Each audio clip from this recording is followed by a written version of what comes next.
Imagine a nation that, within the span of a single lifetime, transformed from a secluded island kingdom into one of the most formidable empires the world had ever seen.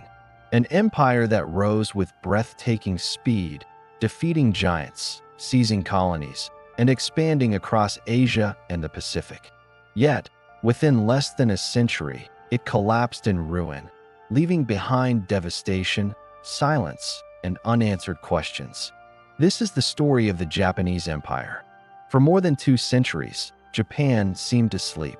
Its people lived under the Tokugawa shogunate, a regime that had brought peace and stability after centuries of civil war.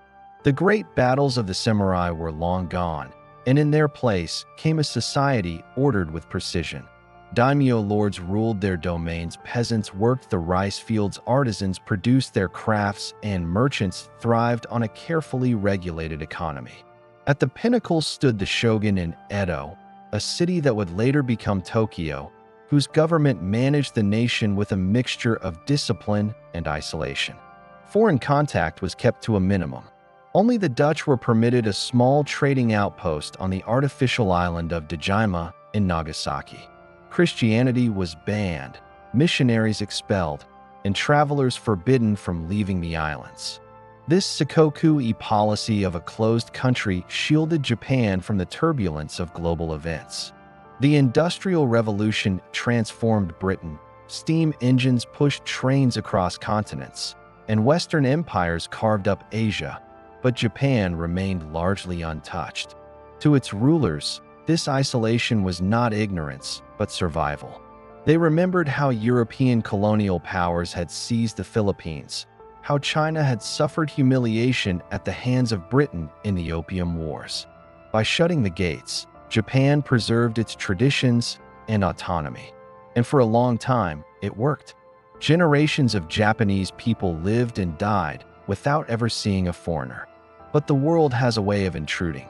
In the summer of 1853, on the horizon of Edo Bay, ships appeared. Their hulls were painted black, their decks bristling with cannon, and smoke poured from their funnels. These were the Kurofune, the black ships of Commodore Matthew Perry, sent by the United States to demand that Japan open its ports. The arrival of these vessels sent shockwaves through the islands. The Japanese had never seen such machines, powered not by sail but by steam, capable of maneuvering regardless of wind. They were symbols of an age that Japan had not yet entered, an age of industrial power and global empires. Perry delivered his demands with blunt force: open Japan to trade or face consequences. The shogunate faced an impossible dilemma. If they resisted, they risked war with a nation whose weapons outclassed their own. If they yielded, they undermined their authority, exposing the shogun as weak. Reluctantly, Japan signed treaties, opening ports and allowing foreign merchants into its land. What began as small cracks soon widened into fault lines. For ordinary Japanese people, the realization was devastating. For centuries, they had believed themselves secure, blessed by the gods with protection from outside invaders in the days when typhoons had scattered the Mongol fleets. But now, a single foreign squadron had humbled their rulers. The illusion of safety shattered. Japan faced the stark truth. In a world dominated by Western empires, survival would demand change. Across the country, young men debated in clandestine gatherings. They studied the fates of other Asian nations. China, once the great Middle Kingdom, had been humiliated in defeat, forced to accept foreign concessions and unequal treaties. India had fallen under British control. Southeast Asia was being divided between France and the Netherlands. Japan could see its own future written in these examples unless it acted. It was in this climate of fear and urgency that a new generation of leaders emerged. They were drawn not from the old shogunate elite, but from restless domains on the periphery: Satsuma, Chashu, and Tosa.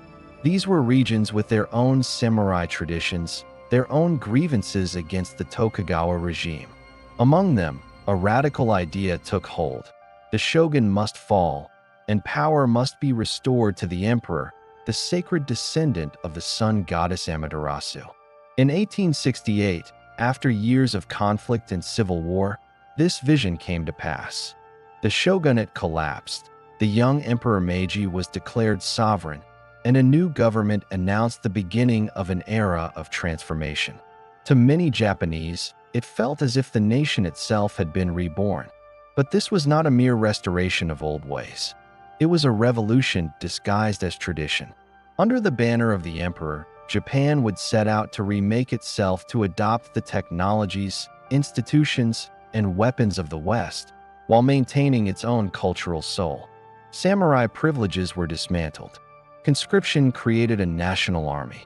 Schools taught not only Confucian virtues, but also mathematics, science, and foreign languages. Railways and telegraphs appeared where once there had been only rice paddies and winding roads. The scale of the transformation was staggering. In the span of a few decades, Japan leapt from a feudal society to an industrial nation-state. The change was so rapid, so comprehensive, that it stunned even Western observers. Travelers to Japan in the late 19th century remarked on the pace of modernization, the rise of factories, the presence of Western-style parliaments, and the blending of European uniforms with Japanese discipline. Yet beneath this surface of progress lay something deeper: ambition.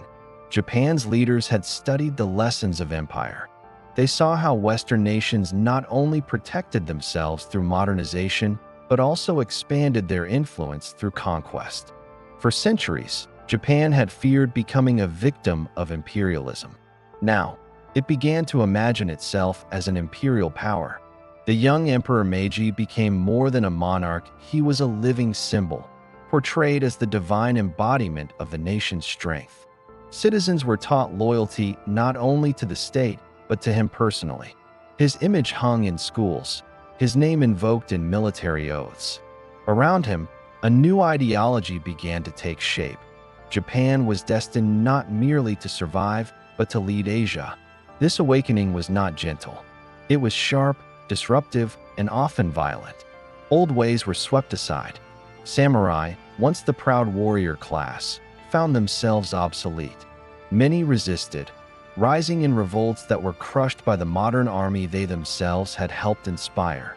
Rural peasants faced new taxes and hardships as the economy shifted toward industrial production. Women began to enter factories, working long hours for little pay, symbols of a society in the throes of transformation. But for Japan's rulers, these sacrifices were necessary. They believed they were forging a new path, one that would ensure their country's survival and dignity in a world that respected only power. By the final decades of the 19th century, Japan was no longer the sleepy, secluded nation it had once been. It was awake, restless, and looking outward. The black ships had come as a threat, but in their wake, they had ignited something far greater: the birth of an empire. And as Japan looked beyond its shores, it saw opportunity in Korea, in Taiwan, in the weakening empire of China. The stage was set for the Japanese Empire's first great test of strength. When the Meiji Restoration dawned in 1868, Japan was a nation in flux. The old order of the Tokugawa shogunate had crumbled, yet what came in its place was not a simple return to imperial rule. The emperor, long a symbolic figure secluded in Kyoto, was suddenly thrust to the center of a national revolution. His young face became the emblem of a new era, and the rallying cry was clear: modernize, strengthen, and survive. But modernization was not an easy word. It meant dismantling centuries of tradition. It meant asking people raised in rigid hierarchies to imagine themselves part of a new, unified nation. It meant adopting foreign ideas, technologies, and institutions, often from the very nations that had humiliated Asia. Yet Japan's leaders pressed forward with astonishing resolve. One of their first acts was to break the backbone of feudalism. Samurai, once the proud warrior elite, were stripped of their privileges. Their stipends were abolished, their swords banned in public. For men who had lived their lives by the code of Bushido, this was a devastating blow. Some resisted violently, as in the Satsuma Rebellion of 1877, when former samurai under Seigo Takamori took up arms against the new regime. They fought with valor, but they faced a modern conscript army armed with rifles and artillery. The rebellion was crushed, and with it ended the age of the samurai. The new army was modeled on Prussia's, the most formidable land power in Europe. Universal conscription ensured that all young men, regardless of class, could be called to serve. For the first time, the sons of farmers and merchants marched in uniform alongside the children of former samurai. Training was strict, discipline harsh, and loyalty directed not to a daimyo lord but to the emperor himself. At sea, Japan looked to Britain for inspiration. British officers were hired to train sailors. Japanese cadets studied in Royal Navy academies, and modern warships were purchased from shipyards in Glasgow and Newcastle. Within a generation, Japan possessed one of the most advanced fleets in Asia, a navy capable of projecting power far beyond its shores. Yet armies and navies alone do not make a modern state. Industry was the engine that drove power in the 19th century, and Japan understood this keenly. The government poured resources into building railways, mines, and factories. Telegraph wires stretched across the islands, linking distant regions with instant communication. Coal and iron were extracted in growing quantities, feeding steel mills and shipyards. Towns that had once been quiet clusters of wooden houses now echoed with the clang of machinery and the hiss of steam. But Japan's leaders did not seek to imitate the West blindly. They studied each model and chose what best suited their needs. From France, they borrowed elements of law and education. From Germany, they adopted a military organization and a constitutional monarchy. From Britain, they learned the art of naval power. The result was a hybrid system distinctly Japanese, yet infused with foreign strength. Central to this transformation was the emperor himself. He was elevated beyond politics into the realm of the sacred. Meiji was not portrayed as a mere ruler, but as a living symbol of the nation's destiny. His portraits hung in every school. Children bowed to his image before lessons began. Soldiers swore oaths to fight and die in his name. In a land still deeply shaped by Shinto beliefs, this fusion of divinity and nationalism proved powerful. Education became another cornerstone of empire building. A modern school system was created with the aim of forging loyal, literate citizens. Textbooks emphasized not only reading and arithmetic, but also moral training, obedience, diligence, and devotion to the emperor. Universities trained engineers, doctors, and bureaucrats who could carry Japan into the modern world. Even as Western subjects were taught, Japanese values were carefully preserved. The message was clear: Japan would master foreign knowledge, but it would not lose its soul. Economically, the government took bold risks. At first, it directly funded industries, establishing model factories in textiles, steel, and shipbuilding. These were expensive ventures, but once successful, they were sold to private entrepreneurs at low prices. This process gave rise to powerful business conglomerates known as zaibatsu families like Mitsui and Mitsubishi, whose wealth and influence would shape Japan's economy for generations. The partnership between state and business became a defining feature of Japanese modernization. Social life, too, was transformed. Cities swelled with new arrivals from the countryside, drawn by factory work. Merchants flourished in bustling markets. Western fashions appeared in the streets of Tokyo, men in suits, women in dresses, though traditional kimono remained widespread. Gas lamps lit the boulevards, and soon electric lights followed. The contrast was striking. Ancient temples standing beside smokestacks, rickshaws clattering past steam locomotives. Yet not all welcomed the changes. Rural peasants often bore the heaviest burdens, taxed heavily to fund industrialization. Women in textile factories endured grueling hours and harsh conditions.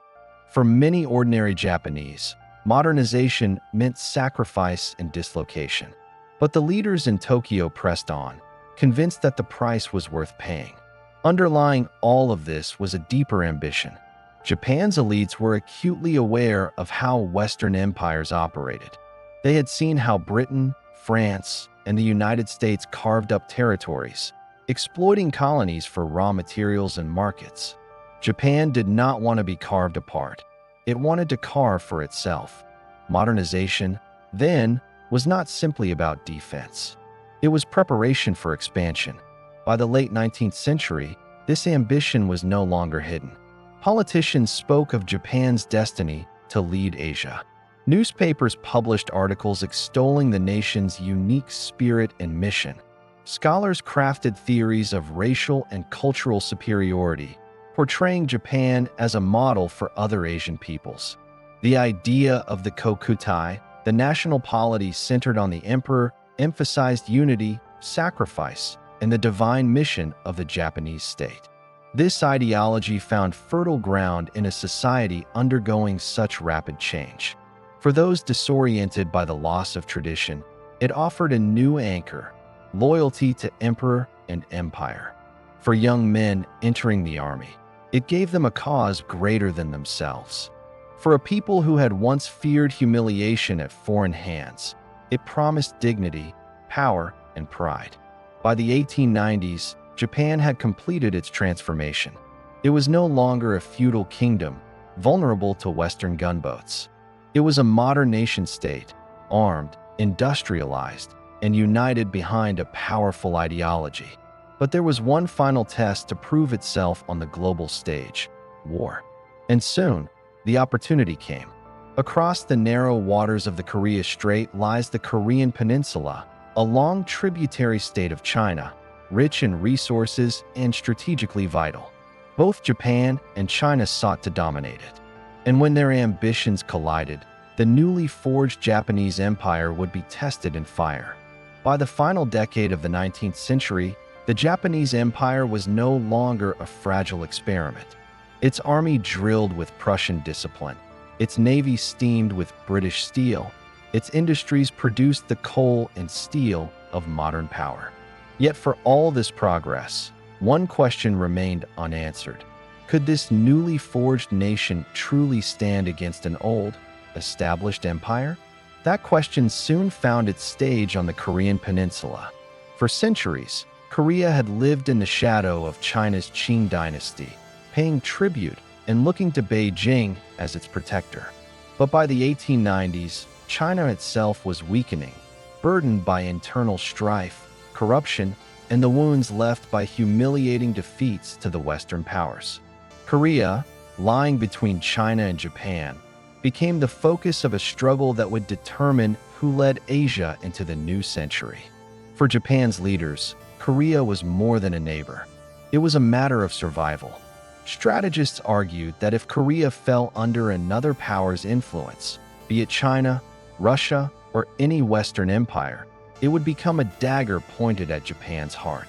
To secure their own future, they believed, Japan must dominate Korea. Tensions came to a head in 1894 when rebellion erupted within Korea. The Donghak peasant movement, born of resentment at corruption and heavy taxation, spread across the countryside. The Korean court, fearful of collapse, appealed to its traditional protector, China, for military assistance. Chinese troops crossed the Yellow Sea, moving to support the monarchy. But Japan, determined not to be outmaneuvered, dispatched its own forces to Seoul.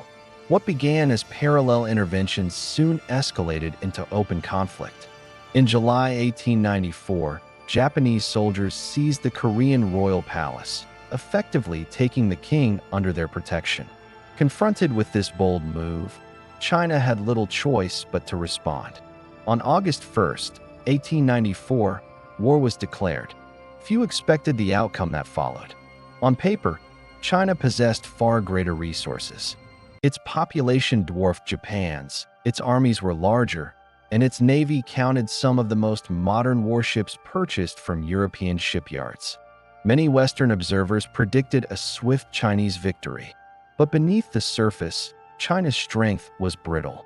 Its army was poorly coordinated, riddled with corruption, and divided between regional commanders more loyal to their provinces than to the Qing court. Its navy, though impressive in size, was plagued by poor training and a lack of maintenance.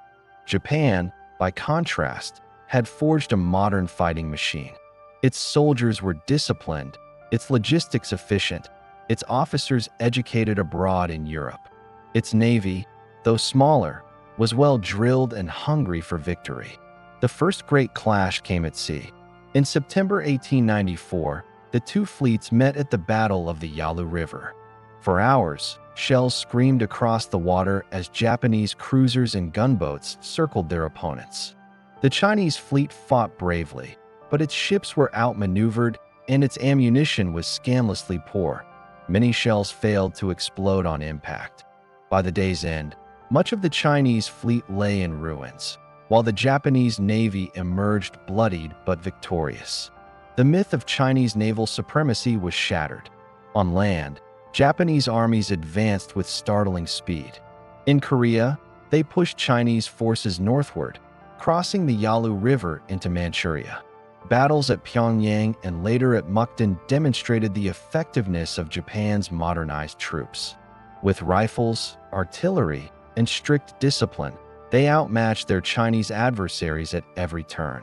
Local populations, often resentful of Qing officials, offered little resistance to Japanese occupation. The war did not remain confined to Korea and Manchuria. In late 1894, Japanese forces launched an amphibious assault on the Liaodong Peninsula, capturing the fortified port of Port Arthur. The speed and efficiency of the attack shocked observers worldwide. Reports soon reached foreign newspapers of massacres carried out by Japanese soldiers against Chinese civilians in Port Arthur, a grim foreshadowing of the brutality that would later mark Japan's empire. By early 1895, Japanese forces were advancing deeper into Manchuria, while another expedition seized the island of Taiwan. The Qing dynasty, already beset by internal rebellions and foreign pressures, found itself unable to continue.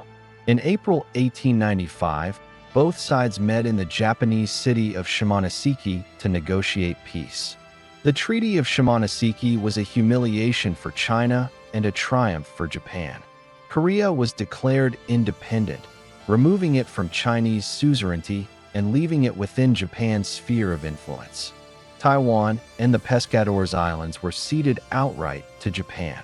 The Liaodong Peninsula was also awarded, though this would soon be reversed under pressure from Russia, France, and Germany in what became known as the Triple Intervention.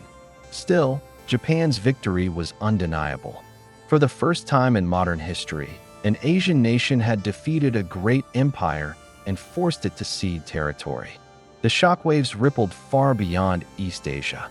Across the colonized world, intellectuals and reformers looked to Japan with admiration.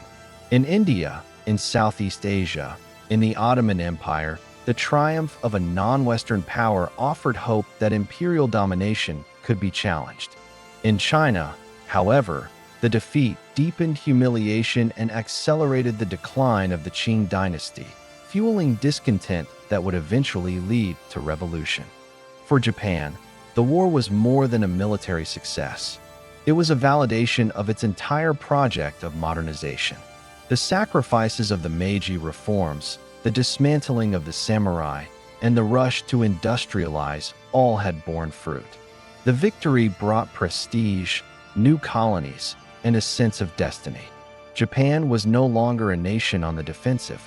It was now an empire among empires. Yet this triumph also sowed the seeds of future conflict. The Triple Intervention, which forced Japan to return the Liaodong Peninsula, left a bitter taste. To Japanese leaders, it was proof that the Western powers still viewed them with condescension, unwilling to grant them equal status despite their victory. Resentment festered, fueling a determination to expand further and never again be denied the spoils of conquest. The annexation of Taiwan marked Japan's first true colony. Japanese administrators moved swiftly to impose order, building infrastructure, suppressing resistance, and beginning the long process of reshaping the island to serve imperial needs.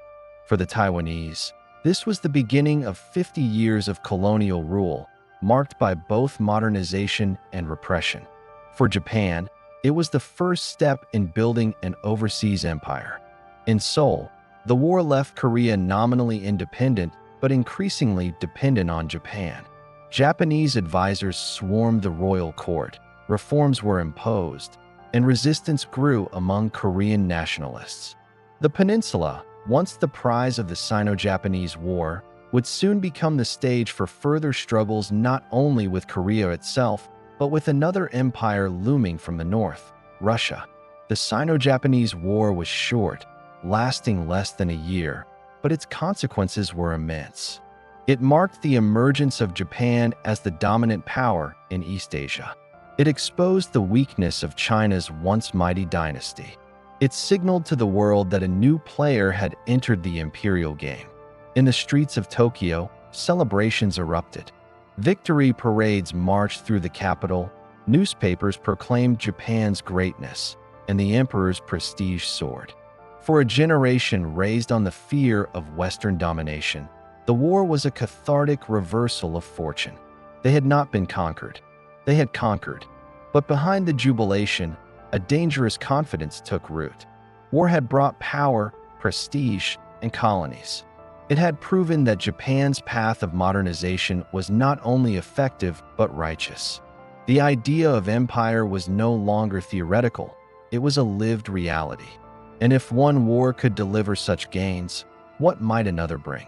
The answer would come soon enough, in a clash not with China, but with the European empire itself.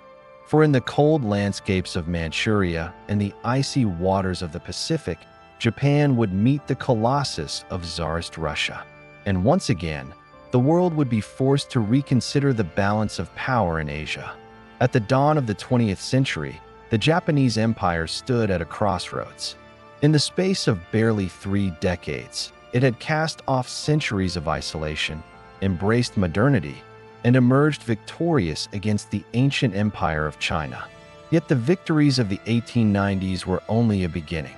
The true measure of Japan's transformation lay not in defeating its Asian neighbors, but in challenging the great empires of Europe.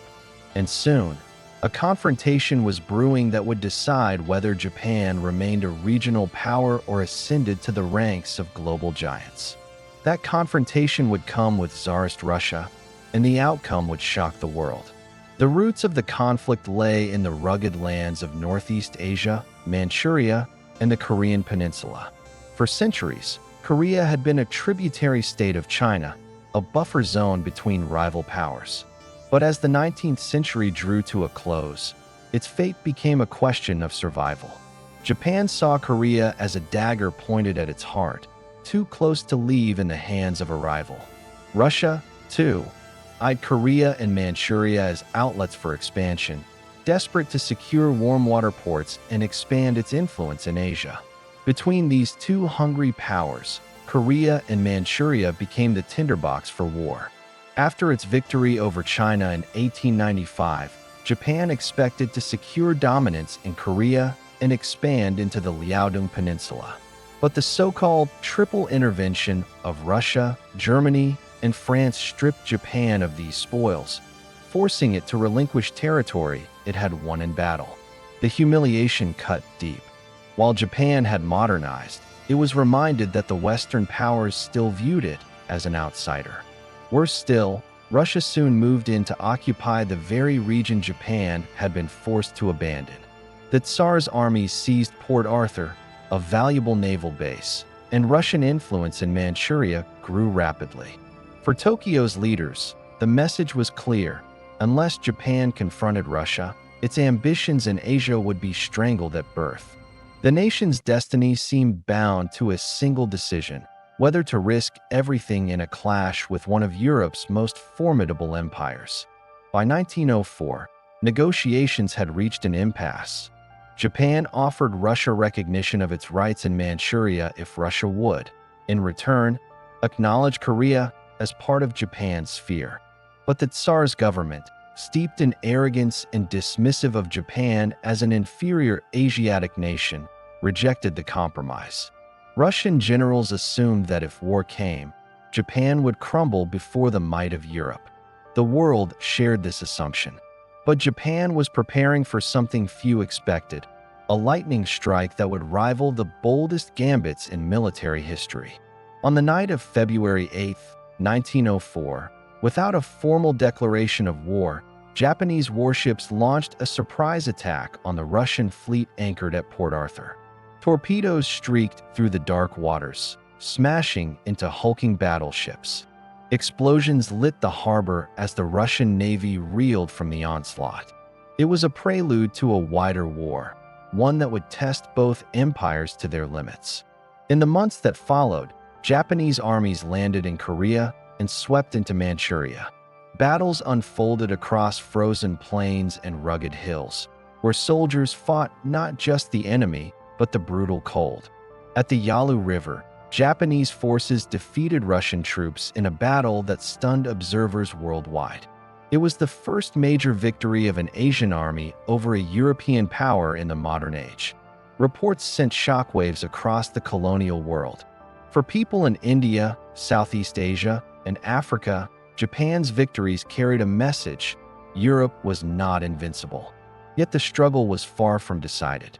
Russia's vast manpower and resources promised a grinding war of attrition. The decisive battles would come at two critical points: on land at Mukden and at sea in the Straits of Tsushima. The siege of Port Arthur became a grim symbol of modern war.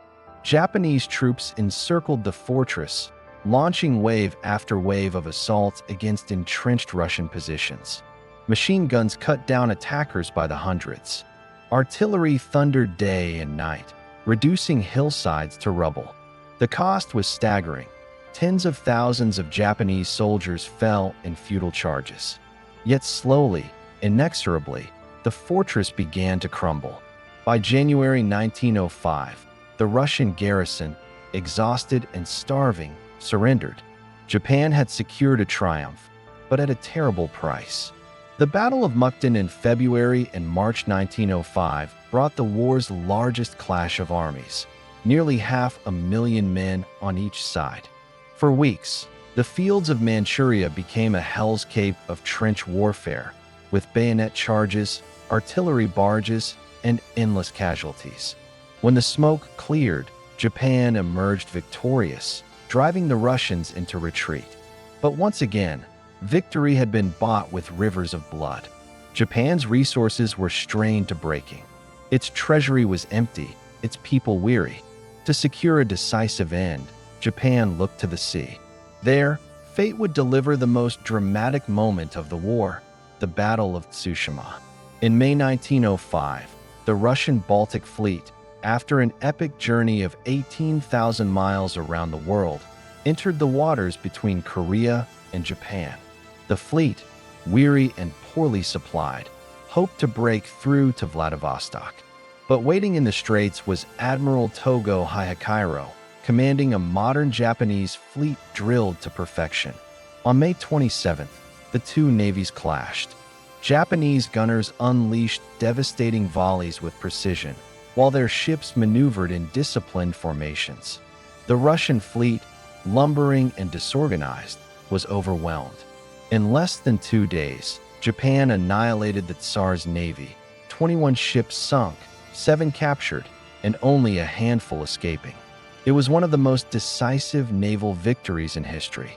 When news of Tsushima spread, the world was stunned. An Asian power had not only defeated but destroyed a European fleet. Crowds in Tokyo erupted in celebration, hailing Admiral Togo as a national hero. In Russia, the shock reverberated through society, fueling unrest that would soon erupt into the Revolution of 1905. For colonized peoples across Asia and Africa, Japan became a beacon of hope, a demonstration that the tide of empire could, perhaps, be turned. Yet Japan itself was exhausted. Its treasury verged on collapse, and its army could not sustain another prolonged campaign. The United States, fearing instability in the Pacific, stepped in to broker peace. President Theodore Roosevelt invited both sides to negotiations in Portsmouth, New Hampshire. The Treaty of Portsmouth, signed in September 1905, recognized Japan's control over Korea and transferred Russia's rights in southern Manchuria and Port Arthur to Tokyo. Japan also gained half of Sakhalin Island. But there were no indemnities, no vast reparations. For the Japanese public, the settlement felt hollow compared to the scale of their sacrifices. Riots erupted in Tokyo, citizens furious that the nation had bled so deeply for so little. Still, the world recognized the outcome for what it was: the first time in modern history that an Asian power had defeated a major European empire. Japan had shattered the illusion of European invincibility, forced itself onto the stage of great powers, and secured its place as the dominant force in East Asia. But victory came with consequences. The triumph fed a growing belief within Japan that the nation's destiny lay in further conquest, that military strength and expansion were the only path to survival and respect. The arrogance once displayed by the West toward Japan was now reflected upon its Asian neighbors. Korea, Taiwan, and soon Manchuria would feel the full weight of Japan's imperial ambition. The Russo-Japanese War had been a clash not merely of armies, but of eras. It marked the twilight of the Old World, where European supremacy seemed absolute, and the dawn of a new age, where non-Western powers could alter the global balance. For Japan, it was a moment of triumph, yet also a dangerous turning point. The empire had proved it could fight with the giants. Now it would begin to believe it could replace them. And so, in the smoking ruins of Port Arthur, in the blood-soaked fields of Mukden, and on the waves of the Tsushima Strait, the Japanese empire forged its destiny. It was no longer the island nation of rice paddies and samurai. It was an empire tempered in fire, certain of its mission, and marching inexorably toward greater ambitions and, ultimately, to greater perils. By the early years of the 20th century, Japan's transformation from an isolated island to a formidable regional power was complete. Victories over China and Russia had cemented its military prowess, while modernization had forged a state capable of wielding authority with efficiency and precision. Yet ambition did not end with distant victories or fleeting influence. Korea, long a neighboring kingdom, remained the prize that could define Japan's claim as a true empire. For centuries, Korea had existed under the shadow of China, its monarchy paying tribute and following the cultural and political guidance of the Qing dynasty. But the weakening of both China and Russia in the late 19th century left the peninsula vulnerable. After the Russo-Japanese War concluded in 1905, Japan moved swiftly to assert direct control over Korea. The Treaty of Portsmouth had recognized Japan's predominant interest, and Japanese leaders were determined to consolidate it fully. In 1905, Korea was declared a protectorate of Japan. This meant the Korean Emperor, Gojong, remained nominally on the throne, but actual authority shifted to Japanese residents general and administrators. Japan introduced sweeping reforms, ostensibly to modernize the nation. New roads and railways connected distant regions. Telegraph lines brought communication to the furthest provinces. Schools were reorganized, military academies established, and local governance placed under Japanese oversight.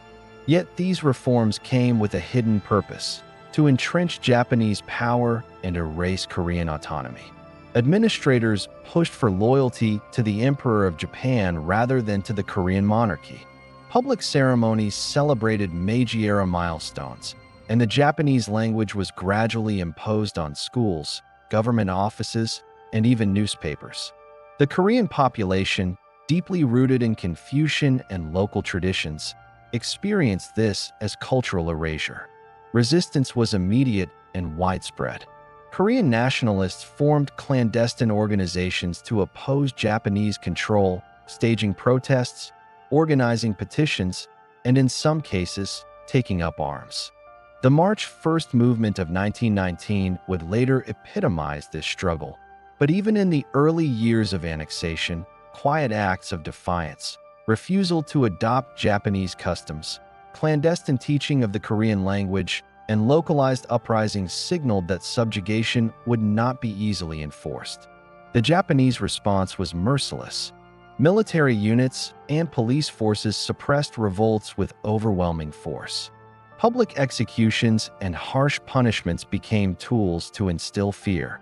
The administration's message was clear: Korea would be transformed, whether its people accepted it or not. This brutal efficiency, a hallmark of Japan's modernization, mirrored its previous conquests in Taiwan and Manchuria, but on a larger, more intrusive scale. Economically, Japan sought to integrate Korea into its empire. Land surveys were conducted to catalog ownership, often resulting in the displacement of farmers and seizure of fertile lands. Cash crops were emphasized, and Korean agricultural production increasingly served the needs of Japanese markets. Mines, ports, and industries were developed, but profits were largely extracted by Japanese enterprises. The zaibatsu, those powerful business conglomerates that had grown with Japan's industrialization, were now active in Korea, further linking the peninsula's economy to Tokyo. For ordinary Koreans, life under annexation was a daily struggle. Taxes rose, land ownership became precarious, and traditional social structures were disrupted. Families faced displacement. Children were educated in Japanese schools emphasizing obedience and loyalty to the emperor, and the rituals of Confucian society, once central to Korean identity, were undermined. In towns and villages, the presence of Japanese officials, police, and soldiers was constant. It was a colonial system as thorough and exacting as any in the world. Culturally, Japan sought not merely political dominance, but ideological transformation. Newspapers and textbooks stressed the narrative of Japanese superiority and Korea's need for guidance. Public monuments, ceremonies, and symbols reinforced loyalty to the emperor. At the same time, Shinto shrines were built across Korea, introducing a religious framework designed to strengthen imperial ideology. The message was subtle but relentless. Japan was the center of civilization in East Asia, and Koreans were expected to align themselves with that vision. Despite the pressure, pockets of resistance persisted. Secret societies preserved the Korean language and culture. Guerrilla bands, though small and ill-equipped compared to the Japanese military, carried out raids in rural areas. Intellectuals and reformers, often forced into exile or hiding, produced writings that documented Japanese oppression and envisioned an independent Korea. The seeds of nationalist sentiment, planted in the earliest years of annexation, would endure for decades. The annexation of Korea also reflected a larger pattern in Japan's evolving identity. Once a nation terrified of Western domination, Japan had become an empire in its own right, asserting authority, reshaping societies, and imposing control over other peoples. The paradox of the Japanese Empire was now fully visible. The same techniques that had preserved Japan as sovereignty, modernization, military strength, and administrative efficiency were now tools of domination over another nation. Internationally, reactions were muted. The Western powers, preoccupied with their own rivalries, largely accepted Japan's annexation of Korea. Few intervened, recognizing that Japan had fought its wars according to the rules of modern power. This tacit recognition further emboldened Japan's leaders, cementing the idea that expansion, backed by force and administration, could be pursued with relative impunity. By 1910, Korea's annexation was complete. The Korean emperor was dethroned, and Japan officially incorporated the peninsula into its empire. For Japan, it was a triumph of strategy, modernization, and military might. For Korea, it marked the beginning of 50 years of colonial rule, oppression, and cultural struggle, a period whose scars would last well into the 20th century. The annexation also foreshadowed Japan's future path. It demonstrated the empire's capacity to project power over foreign territories, manage complex administrative systems, and integrate colonies into its industrial and military apparatus. Yet it also revealed the moral cost of expansion, resistance, suffering, and the violent enforcement of control. The Japanese Empire had now become an imperial power not only in name but in practice, capable of reshaping neighboring nations according to its vision. In the streets of Seoul, in the rice fields of the countryside, and in the hidden classrooms of clandestine schools, Koreans lived with daily reminders of Japan's domination. The imposition of Japanese rule created tension, resentment, and the kind of nationalist consciousness that would later fuel independence movements. Yet, even in this environment of oppression, Japan's vision of a modern, industrialized empire remained intact. The peninsula provided resources, labor, and strategic depth that would later support Japan's broader ambitions in Asia. The annexation of Korea thus marked a turning point. Japan was no longer merely a regional power asserting influence. It was an empire consolidating territory, restructuring societies, and extending its reach with precision and efficiency. The lessons learned hereon on how to integrate colonies, suppress dissent, and project power would guide Japan through future campaigns in China, Southeast Asia, and beyond. And yet, the human cost was immense. Families displaced, cultures suppressed, and generations living under foreign rule bore witness to the darker side of empire building. The triumphs of the Japanese military and bureaucracy were inseparable from the suffering they inflicted. It was a dual legacy, one that would echo across Asia for decades to come. In retrospect, the annexation of Korea was both a culmination of Japan's first wave of imperial ambition and a prelude to far greater conflicts. It demonstrated the empire's capacity to wield modern power, but it also exposed the moral and social tensions that expansion would inevitably bring. The lesson was clear: an empire could bring prestige, security, and resources, but it could also ignite resistance, resentment, and enduring historical scars. Thus, by 1910, the Japanese Empire stood firmly on the Korean peninsula. Its modernized army and bureaucracy had established control. Its leaders had proven that Japan could not only defend itself, but also assert dominance over other nations. And in the hearts of its people, a sense of destiny, sometimes proud, sometimes ominous, took root. The empire had entered a new phase, no longer just about survival, but about expansion, influence, and the bold pursuit of power across Asia.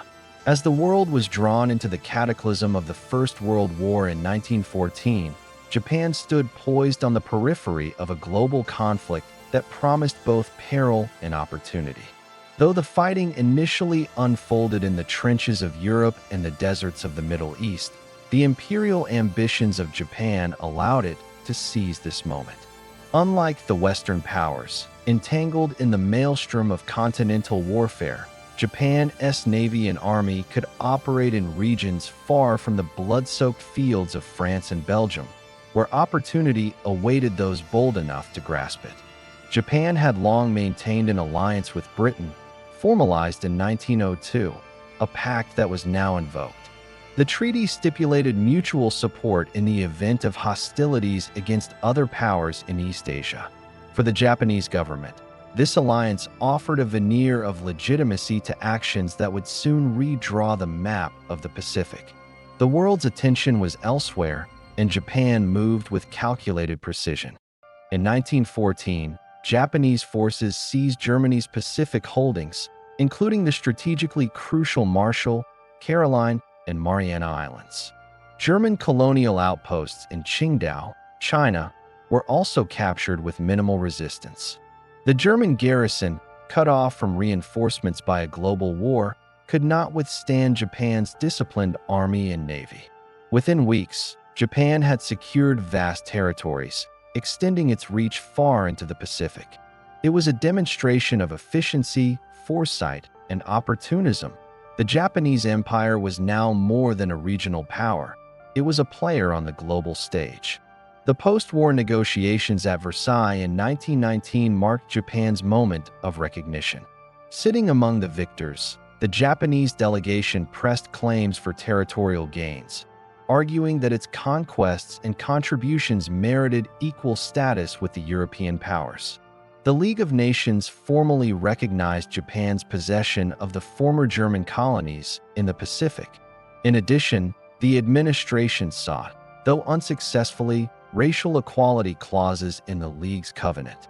Though the attempt was rebuffed, Japan's standing as a global power was undeniable. For the first time, it participated fully in international diplomacy, asserting itself alongside Britain, France, and the United States. Yet while Japan basked in diplomatic recognition, the 1920s brought an era of contradictions. The nation itself was changing. Tokyo and other urban centers became hubs of cosmopolitan life. Electricity illuminated the streets. Neon signs advertised cinemas, cafes, and jazz clubs, and Western fashions and ideas flowed freely among the urban elite. Young Japanese men and women frequented dance halls, attended theaters, and debated philosophy and politics. For many, it was a heady taste of modernity, of liberation from the rigid confines of Meiji-era discipline. At the same time, deep social tensions simmered.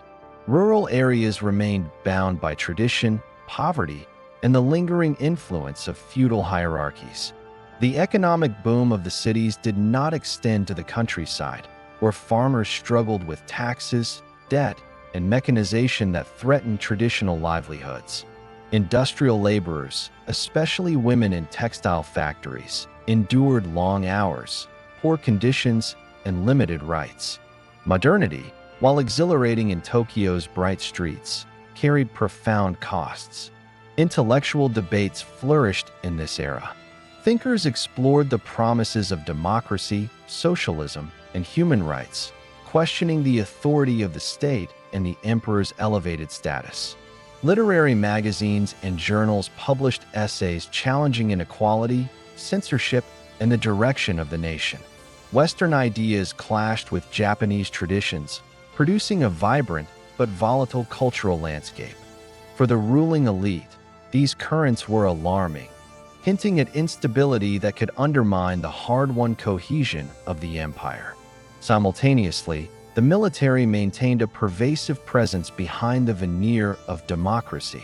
Army and Navy leaders, frustrated with restrictions imposed by the Taisho-era parliamentary system, emphasized the need for national unity and expansion abroad. They were particularly sensitive to racial hierarchies and the limitations imposed on Japan by Western powers.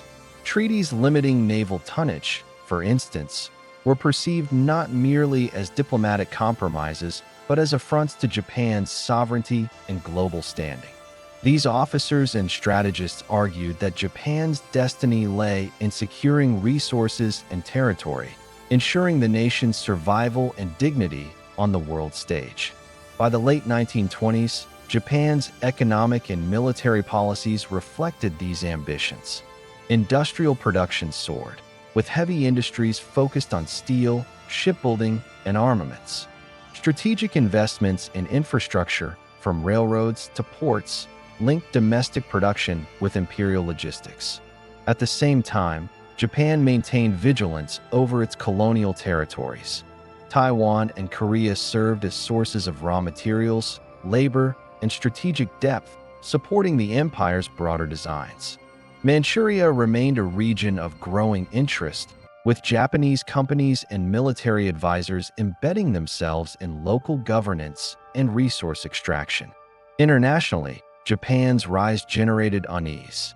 Western powers, while acknowledging Japan's victories in war and diplomacy, remained wary of its ambitions in Asia. In China, nationalist movements observed Japan's expansion with suspicion and alarm. Across Southeast Asia, colonial administrations, French, British, and Dutch watched carefully as Japan demonstrated its capacity for military innovation and political acumen. The seeds of future conflicts, particularly with China and the Western powers, were already germinating in this post-war decade. The Japanese public, meanwhile, oscillated between pride and anxiety. Newspapers and journals celebrated the nation's achievements, praising victories abroad and Japan's elevated status in global affairs. Yet economic instability, social unrest, and political scandals occasionally reminded the populace that modernity was not without peril.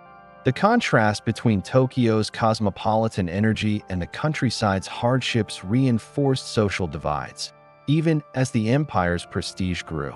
Culturally, the 1920s also marked a period of hybridization.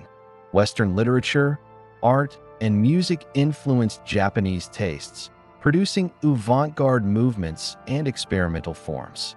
At the same time, the government encouraged a narrative of national uniqueness, blending modern techniques with traditional Japanese aesthetics. The tension between assimilation of foreign ideas and the preservation of national identity reflected the broader struggle of a nation balancing modernity with historical consciousness. In essence, the 1920s were a decade of consolidation and contradiction. Japan's victories in the First World War had secured its place on the world stage, but they had also heightened expectations, both domestically and internationally. The empire had proven it could seize opportunity, assert power, and govern newly acquired territories. Yet beneath this success lay tensions, economic inequalities, political debates, and simmering military ambitions that would shape the next phase of expansion. As the decade closed, the world faced a fragile interwar order. Europe, exhausted from the Great War, struggled to maintain stability. China remained fractured, with warlords and foreign concessions challenging sovereignty. Korea and Taiwan were firmly under Japanese control, but their populations harbored deep resentment. And within Japan itself, military leaders, industrialists, and politicians quietly prepared for what they believed would be the inevitable continuation of the empire. The narrative of the 1920s in Japan, therefore, was one of both opportunity and warning. The empire had secured recognition, territory, and resources. Its cities pulsed with modern energy. Its military had demonstrated prowess and capability. Yet beneath the surface, the contradictions of modernity, social inequality, political debate, cultural tension, and imperial ambition threatened to destabilize the very order that had been so carefully constructed. In retrospect, the decade can be seen as a bridge. Japan had transitioned from a nation focused primarily on survival and modernization to an empire prepared for global confrontation. The lessons of the Russo-Japanese War, the First World War, and the consolidation of Korea and Taiwan informed strategic thinking, shaping military doctrine, administrative practices, and ideological narratives. Japan's leaders understood that power was not merely about victory in war. It was about perception, legitimacy, and the capacity to project authority across vast regions. Thus, by the end of the 1920s, Japan had entered a phase of poised anticipation. It was an empire confident in its abilities yet aware of the fragility of international acceptance. The stage was set for the next wave of expansion, one that would bring the Japanese Empire into direct conflict with its neighbors and, eventually, with the Western powers that had once underestimated it. The triumphs and contradictions of the 1920s, then, were not mere history. They were a prelude to the storm that would engulf Asia and the Pacific in the decades to come. By the early 1930s, Japan had transformed from a fledgling island nation into a confident regional empire. It possessed modern industry, a disciplined military, and colonies stretching from Korea to Taiwan. Yet beneath the surface of apparent stability, tensions simmered: economic, political, and ideological.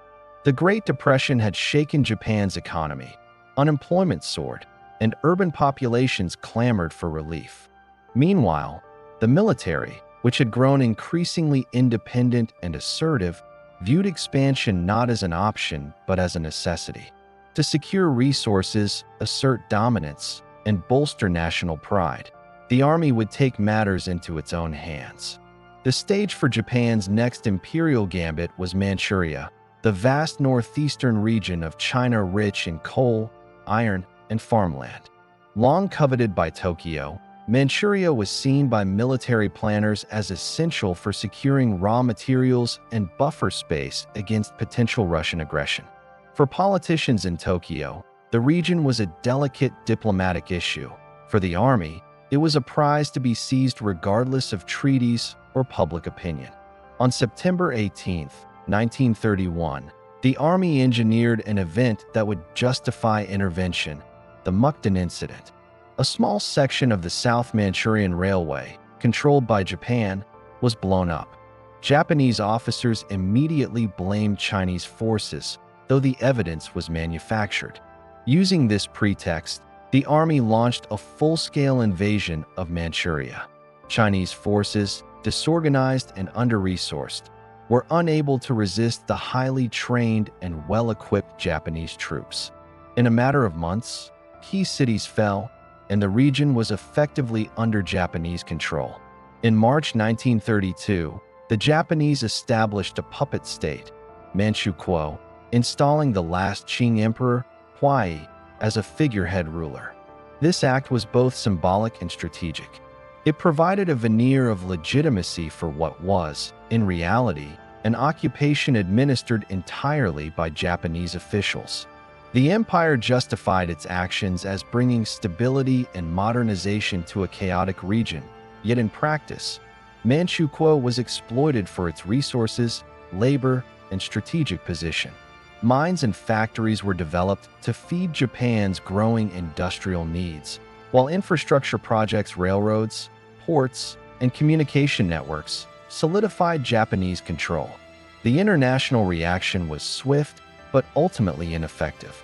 The League of Nations condemned Japan's aggression, labeling it a violation of international law. In response, Tokyo withdrew from the League, signaling a decisive turn toward unilateral action. The incident revealed the limits of diplomacy in restraining expansionist powers and demonstrated Japan's willingness to challenge global norms in pursuit of its imperial goals. Within Japan, the army's success in Manchuria emboldened nationalist and militarist factions. Political leaders in Tokyo found themselves increasingly constrained as the military asserted direct influence over policy.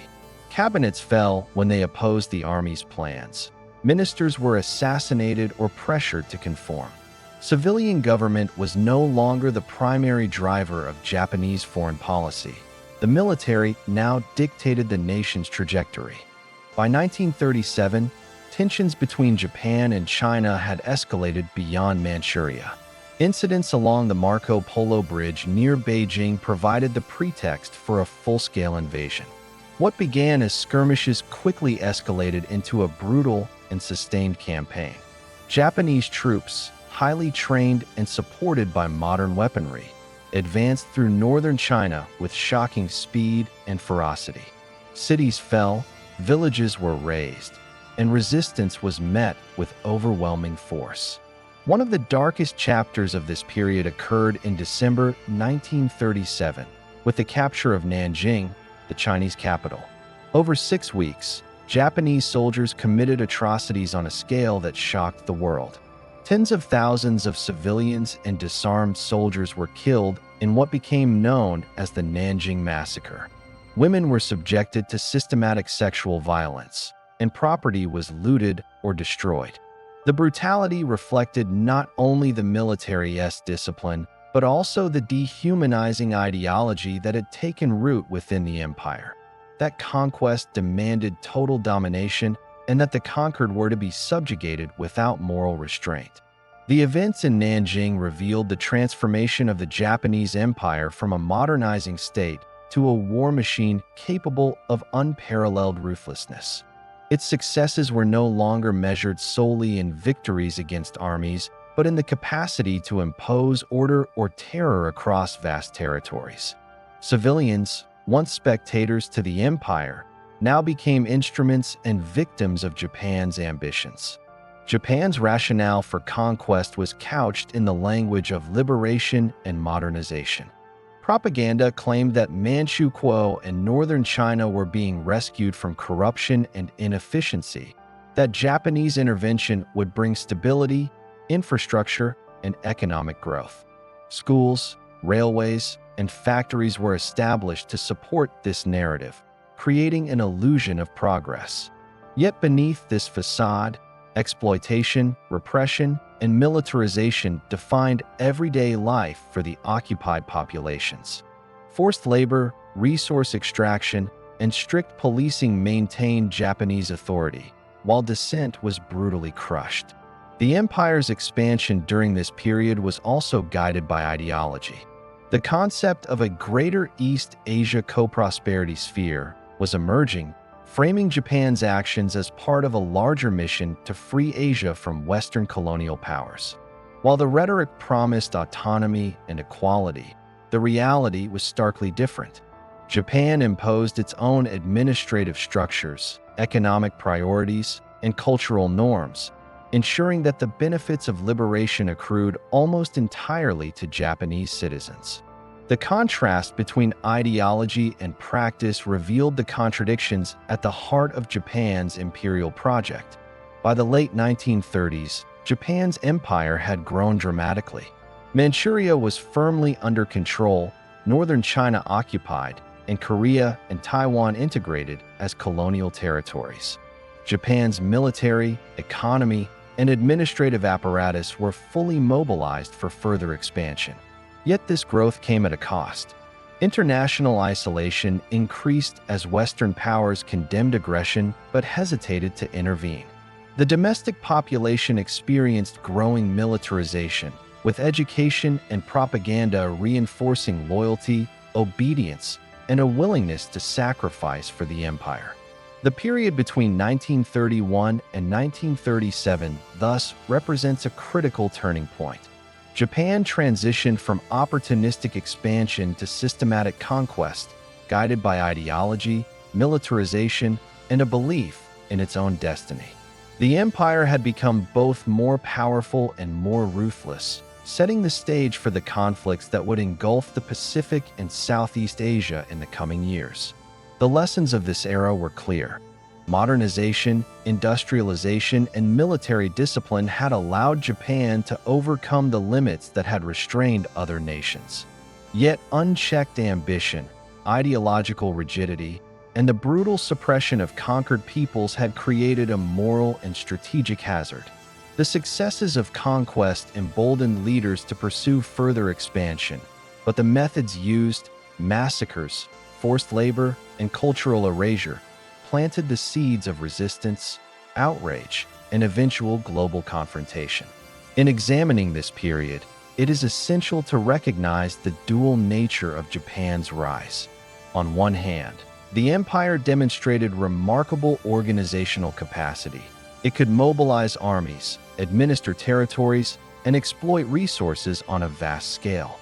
On the other hand, this same capacity facilitated atrocities, oppression, and the subjugation of millions.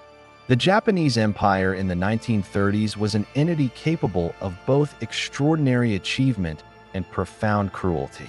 By 1937, Japan stood poised on the edge of a larger war. Its territorial ambitions, military doctrine, and ideological worldview were fully formed. Yet the empire faced limitations. It lacked the resources to sustain a prolonged global conflict. Its economy remained dependent on imports of oil and raw materials, and its expansion had begun to provoke suspicion and hostility from neighboring nations and Western powers. The stage was set for the next phase of Japan's imperial saga, a confrontation not just with China, but with the global powers whose economic and military might it had once sought to emulate and surpass. The period of crisis and conquest from 1931 to 1937 thus illuminates the evolution of Japan from a regional power to a full-fledged empire, disciplined, ideologically driven, and unafraid to assert its will through violence. It is a chapter that demonstrates both the capabilities and the perils of imperial ambition, a harbinger of the devastation that would soon engulf the Pacific world. By the early 1940s, the Japanese Empire had reached the pinnacle of its territorial ambition, extending from the frigid mountains of Manchuria to the tropical jungles of Southeast Asia and across thousands of islands in the Pacific. It was an empire vast in both geography and ambition, projecting power over millions of people and hundreds of thousands of square miles.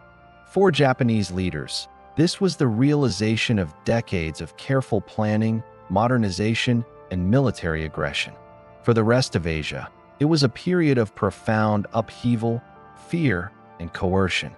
Japan's vision during this period was cloaked in rhetoric that spoke of liberation and unity. The empire promoted the concept of the Greater East Asia Co-Prosperity Sphere, a grandiose project claiming to free Asian nations from the shackles of Western colonialism.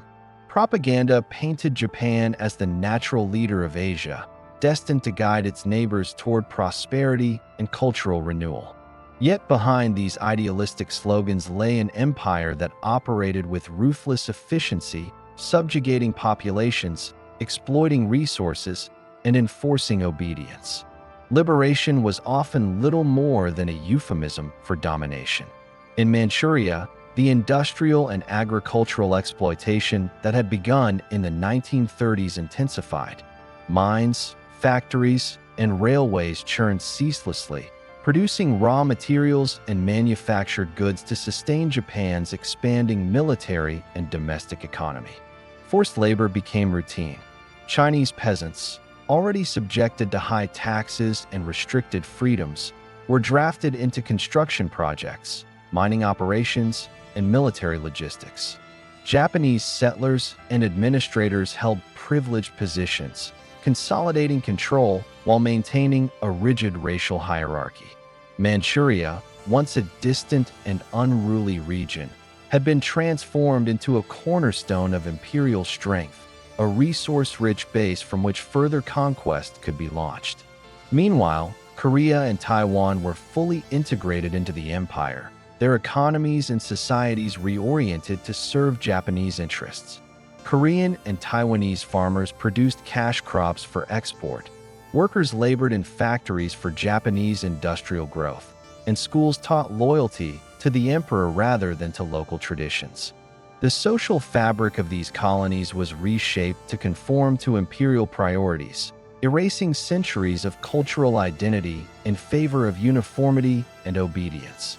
Resistance continued in various forms: secret schools, underground nationalist movements, and sporadic uprisings, but the Japanese administration met dissent with swift and brutal repression. The conquest of China remained central to Japan's imperial project. By 1940, large swaths of eastern China were under Japanese control, administered through a combination of puppet regimes and direct military oversight. Cities were occupied, railways seized, and resources appropriated. Yet despite these efforts, Chinese resistance persisted. Guerrilla warfare, local militias, and nationalist armies tied down Japanese forces, making the occupation costly and continuous. The empire was at its most expansive in theory, but sustaining control over such a vast, resistant population required enormous military and administrative effort. Across the Pacific, Japan had secured islands that served both strategic and symbolic purposes. The Marshalls, Carolines, Marianas, and other archipelagos provided bases for naval and air operations, forming a chain that allowed Japan to project power far beyond the Asian mainland. These islands were fortified, airstrips constructed, and local populations subjected to Japanese administration and labor demands.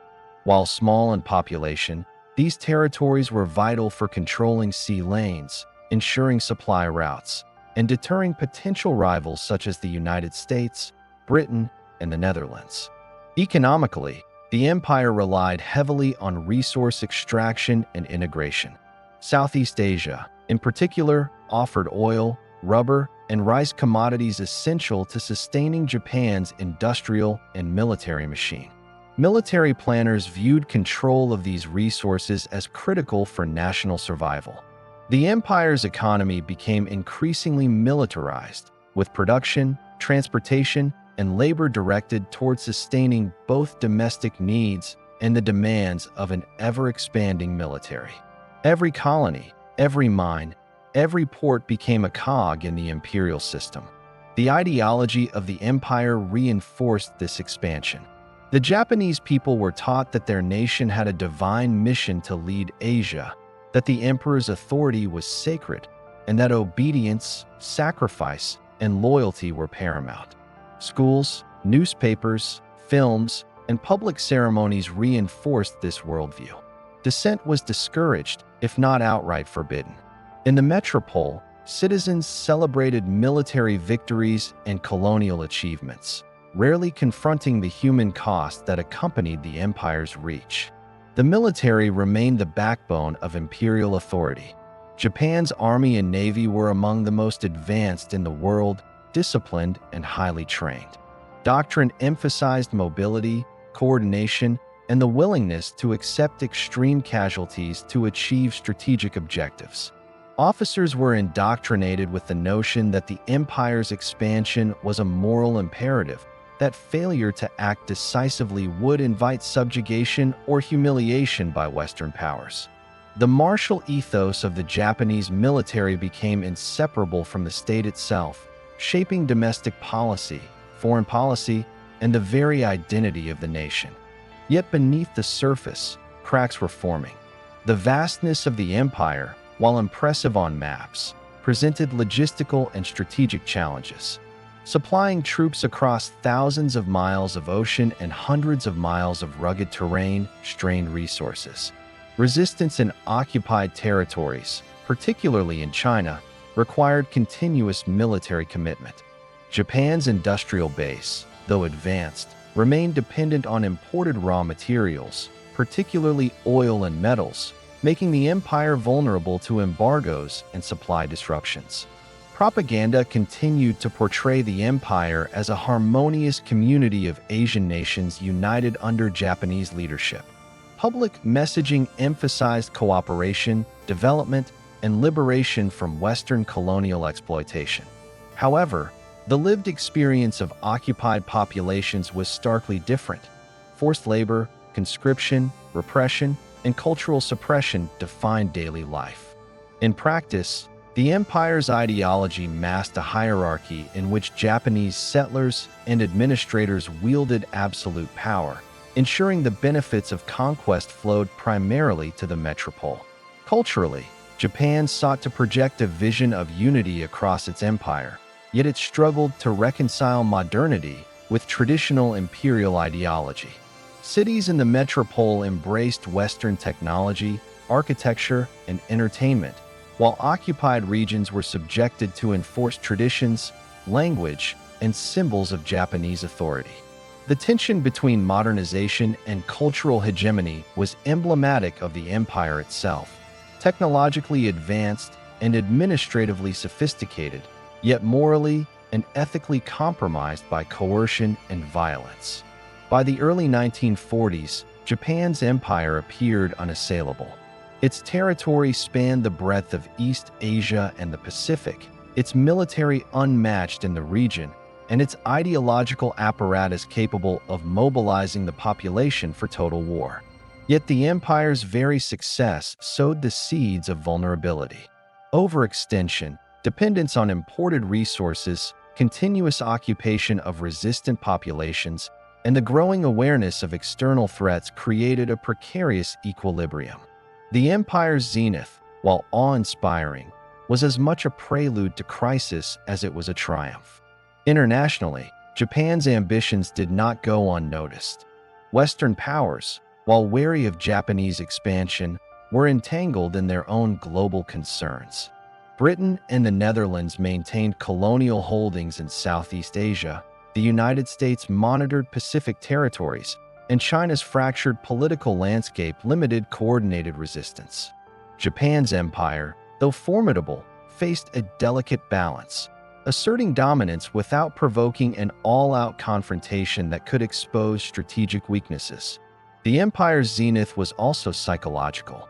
In the Japanese imagination, this period represented the fulfillment of a historical destiny, the culmination of decades of modernization, sacrifice, and struggle. Citizens and soldiers alike believed they were participants in a historic mission, a unique enterprise that would define Japan's place in the world. National pride and imperial ideology were inseparable, forming a narrative of inevitability and righteousness that justified expansion and conquest. Yet the reality of the empire was far more complex.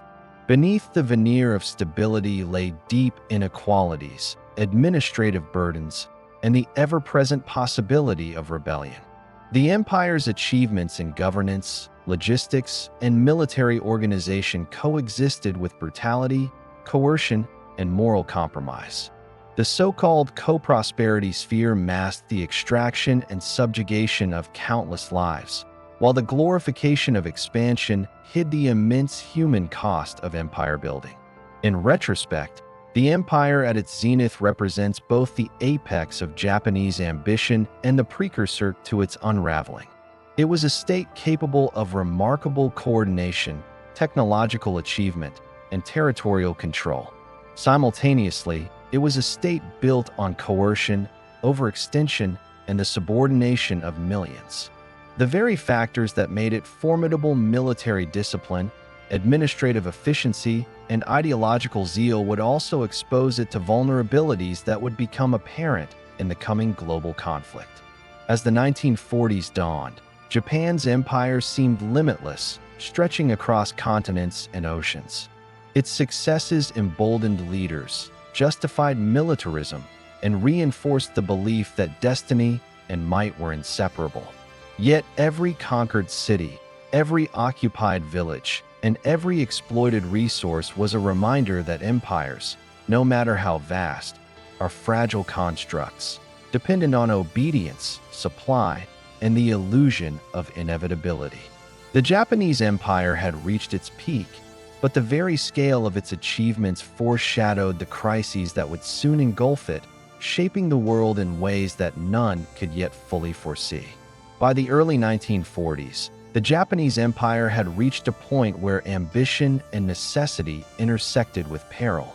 Its conquests across Asia and the Pacific had secured territory, resources, and strategic positions, yet the empire faced an acute vulnerability. Its economy and military depended on imported oil, steel, and raw materials. Western powers, particularly the United States, had recognized Japan's aggressive expansion and responded with embargoes and sanctions, restricting access to the vital resources necessary to sustain the empire's war machine. The Japanese leadership faced a choice: retreat, negotiate, or gamble everything on a decisive strike that would secure strategic freedom. The decision coalesced into a plan that would shock the world: a surprise attack on the U.S. Pacific Fleet at Pearl Harbor, Hawaii. Conceived by Admiral Isoroku Yamamoto, a strategist who understood both the strengths and limitations of Japan's navy, the attack aimed to cripple American naval power in the Pacific, buy time for Japan to consolidate its gains, and assert dominance over the region. The plan was audacious, complex, and fraught with risk. Failure would invite catastrophic retaliation from the industrial might of the United States. On the morning of December 7, 1941, waves of Japanese aircraft descended on the harbor. Battleships, cruisers, and destroyers were targeted. Hangars and airfields were obliterated. The assault was devastating. More than 2,400 Americans were killed, nearly 20 warships damaged, and hundreds of aircraft destroyed. In a matter of hours, Japan had delivered a tactical blow that stunned the world and temporarily neutralized the United States' Pacific presence.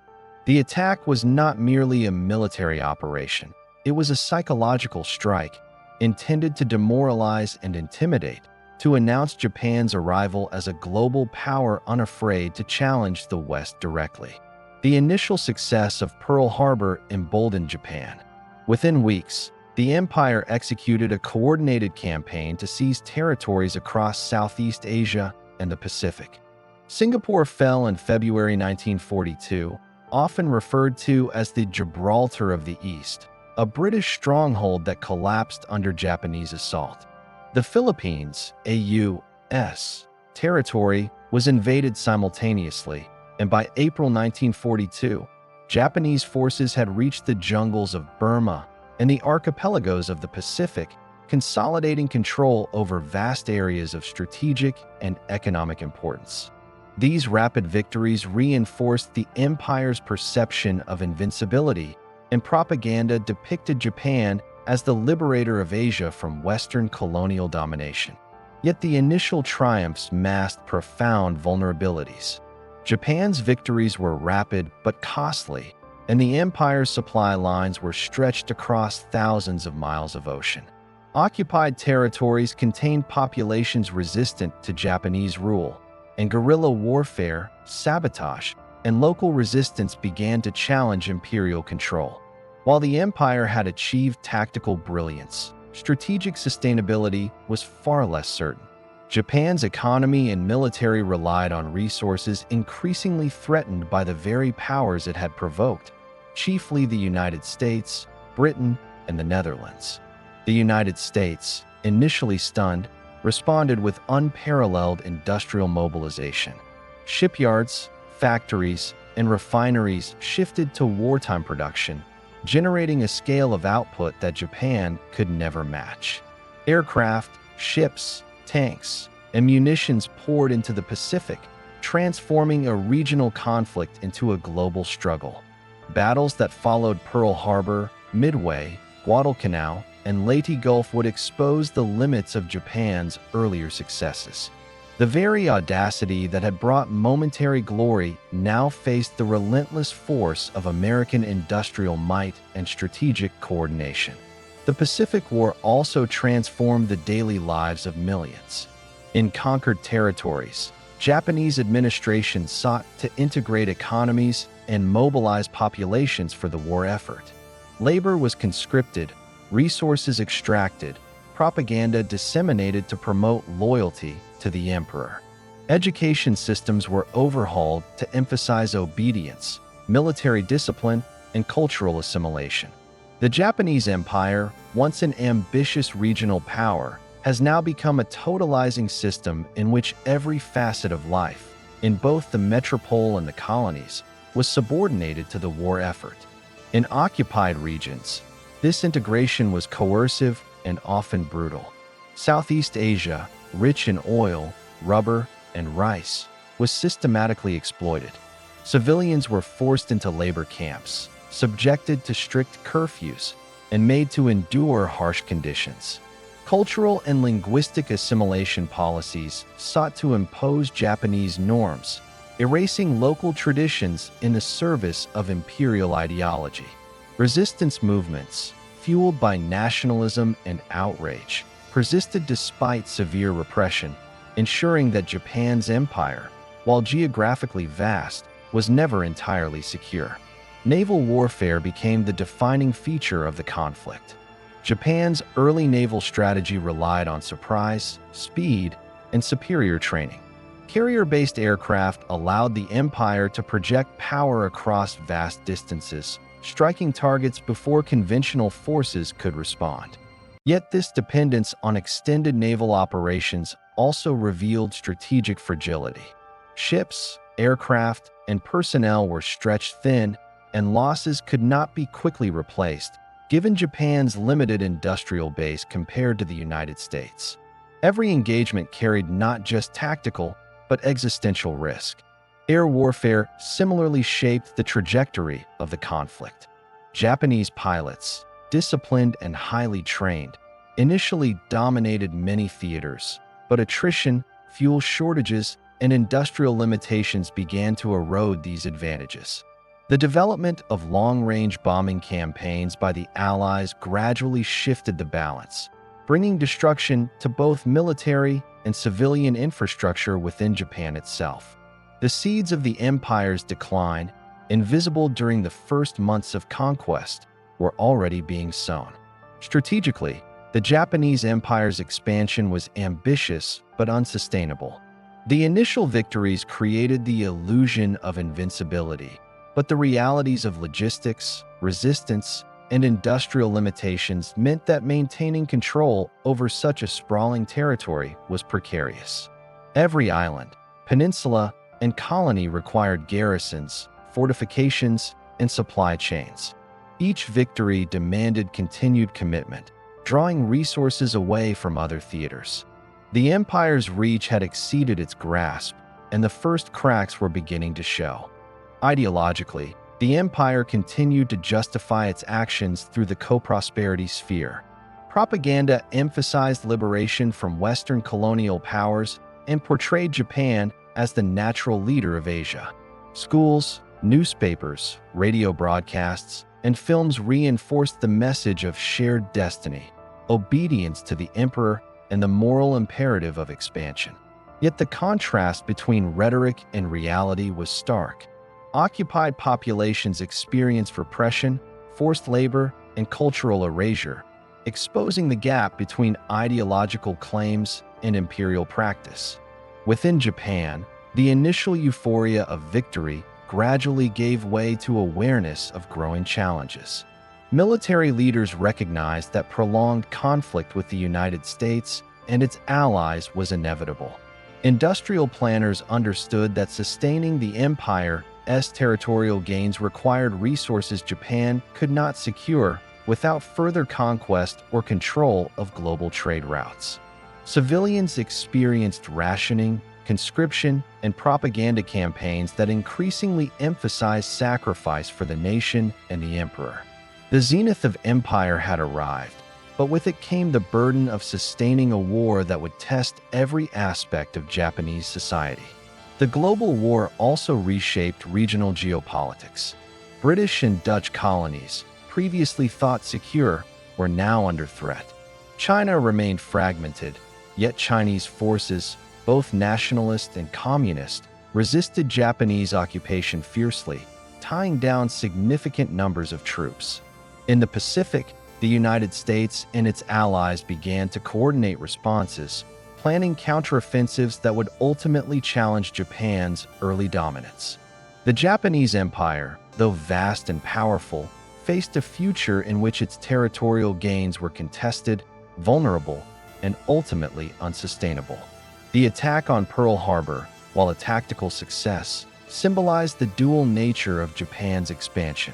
It showcased the empire's ingenuity, audacity, and military prowess, but also committed Japan to a trajectory from which retreat would be difficult. The decision to confront the United States directly transformed a regional conflict into a global war, ensuring that the stakes of imperial ambition were now existential. Every subsequent battle, campaign, and occupation would be fought under the shadow of this initial gamble. In retrospect, the period following Pearl Harbor represents both the apex and the turning point of Japanese imperial ambition. The empire had achieved rapid and extensive territorial expansion, projecting power across Asia and the Pacific. It had demonstrated operational brilliance, strategic daring, and administrative control. Yet the seeds of vulnerability, overextension, resource dependence, and the industrial might of its adversaries had already been sown. The empire's greatest triumph carried within it the foundations of eventual defeat. Thus, as Japanese forces advanced across the Pacific and Southeast Asia, they carried with them not only the weight of conquest, but also the burden of sustainability. The initial euphoria of victory masked the profound challenges ahead. The empire's brilliance in planning and execution would soon be tested by the very forces it had provoked: industrialized opponents, resistant populations, and the immense logistical demands of a sprawling domain. Pearl Harbor was both the crowning achievement of Japan's expansion and the beginning of a conflict that would ultimately expose the fragility of even the most ambitious empires. By 1944, the Japanese Empire, once thought invincible, was beginning to unravel under the relentless pressure of a global conflict it could not sustain. The initial victories that had dazzled the world and consolidated vast territories across Asia and the Pacific now gave way to the harsh realities of prolonged warfare. Japan faced a foe whose industrial and military capacity far outstripped its own. The United States, mobilized on a scale unprecedented in human history, was systematically rolling back Japanese gains. The empire's logistical networks, stretched across thousands of miles of ocean and countless islands, strained under the constant demand for reinforcements, supplies, and strategic coordination. Every defeat, every lost convoy, and every air raid chipped away at the facade of Japanese supremacy. The American strategy combined precision, industrial might, and relentless attrition. Island by island, Japanese positions fell. The battles of the Solomon Islands, including Guadalcanal, became emblematic of a grinding and exhausting campaign in which Japanese soldiers, bound by duty and ideology, fought with ferocity and tenacity. In these jungles, the empire's forces encountered an enemy capable of replacing losses, sustaining prolonged operations, and leveraging superior logistics and firepower. Japanese soldiers were often isolated, cut off from supplies, and ordered to hold positions at any cost. Discipline, indoctrination, and loyalty to the emperor dictated that surrender was not an option, resulting in staggering casualties and immense suffering. Naval and aerial supremacy became increasingly crucial as the war progressed. The Japanese Navy, once dominant after victories at Tsushima and early Pacific campaigns, faced annihilation in decisive encounters such as the Battle of Leyte Gulf. Japanese ships, aircraft, and personnel were lost in numbers that could not be replaced, signaling a permanent shift in the balance of power. Carrier-based warfare, submarines, and long-range bombers allowed the Allies to project force directly into Japanese-controlled territories, disrupting supply lines, decimating infrastructure, and demonstrating that Japan's reach, though vast, was no longer secure. The human cost of these battles extended far beyond soldiers. Civilian populations across occupied territories and within the Japanese home islands bore the brunt of an empire in crisis. Allied bombing campaigns targeted industrial centers, transportation hubs, and urban areas, aiming to cripple the Japanese war economy and erode morale. Cities such as Tokyo, Osaka, and Nagoya became theaters of unprecedented destruction. Firebombing raids, utilizing incendiary devices designed to ignite entire neighborhoods, reduced entire districts to ash.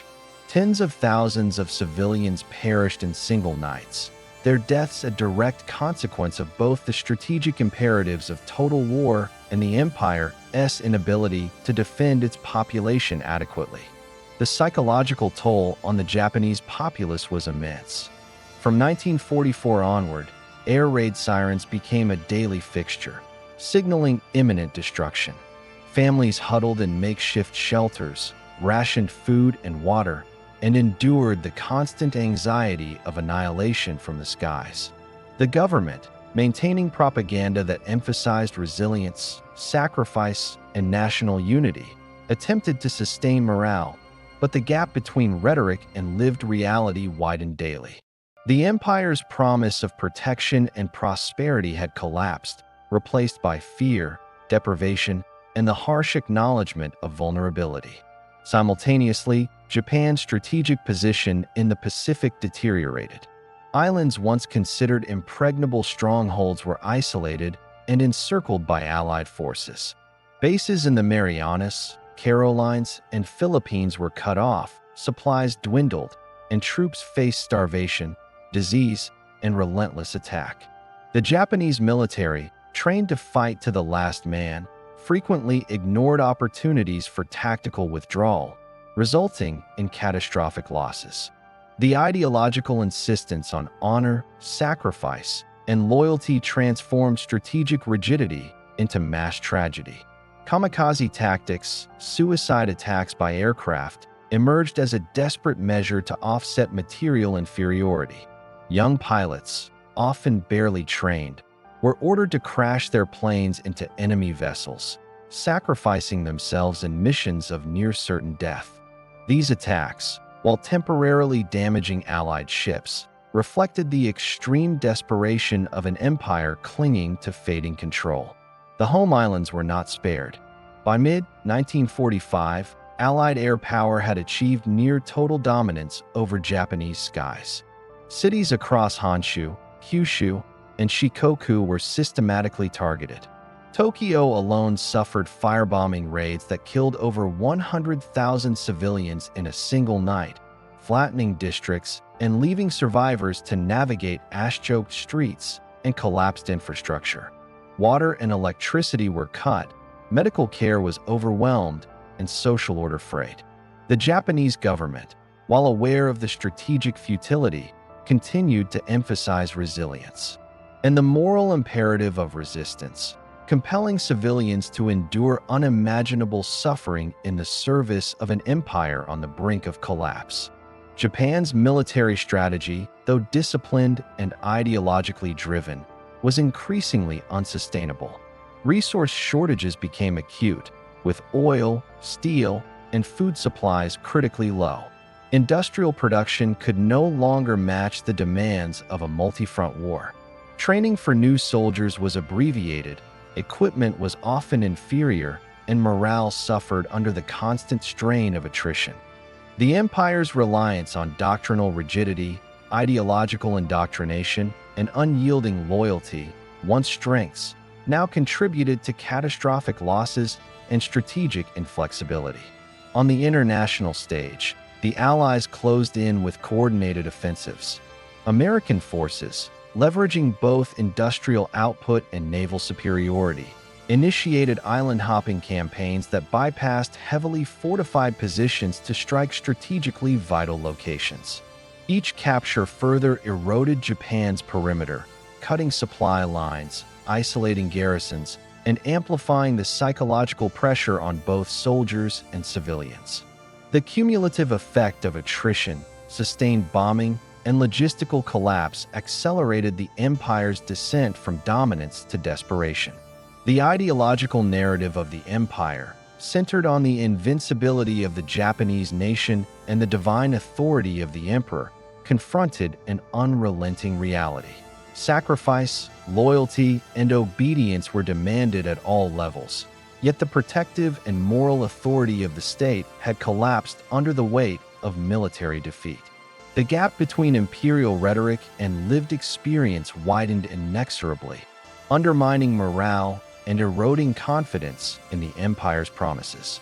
Ordinary citizens, once inspired by visions of a unified, powerful Japan, now confronted devastation on a scale unprecedented in modern warfare. As Japan teetered on the brink of annihilation, military and civilian leaders alike faced impossible decisions. Continuation of resistance promised further destruction. Surrender threatened humiliation and retribution. The empire's earlier successes, the rapid conquests of Southeast Asia, and the initial triumphs over Western powers were now overshadowed by attrition, resource scarcity, and the psychological toll of total war. Kamikaze missions, defensive fortifications, and forced labor programs were measures of desperation, emblematic of an empire struggling to maintain relevance and control in a collapsing strategic environment. By mid-1945, the totality of destruction had transformed the Japanese Empire. Cities were in ruins, transportation networks severed, and industrial production crippled. Soldiers, civilians, and administrators alike endured relentless bombardment, starvation, and disease. The cumulative effect of sustained Allied offensives, combined with internal resource shortages and overextension, made it clear that the empire's zenith had passed. The empire that once projected power across continents and oceans was now fighting for survival within its own borders. In retrospect, the period of 1944 to 1945 reveals the dual nature of the Japanese Empire at its most desperate stage. On one hand, the empire demonstrated remarkable discipline, loyalty, and ingenuity, exemplified by kamikaze tactics, defensive fortifications, and the mobilization of civilian labor. On the other hand, these very strategies highlighted the fragility, overextension, and unsustainable nature of an empire that had expanded too far, too quickly, and without sufficient resources to sustain prolonged global conflict.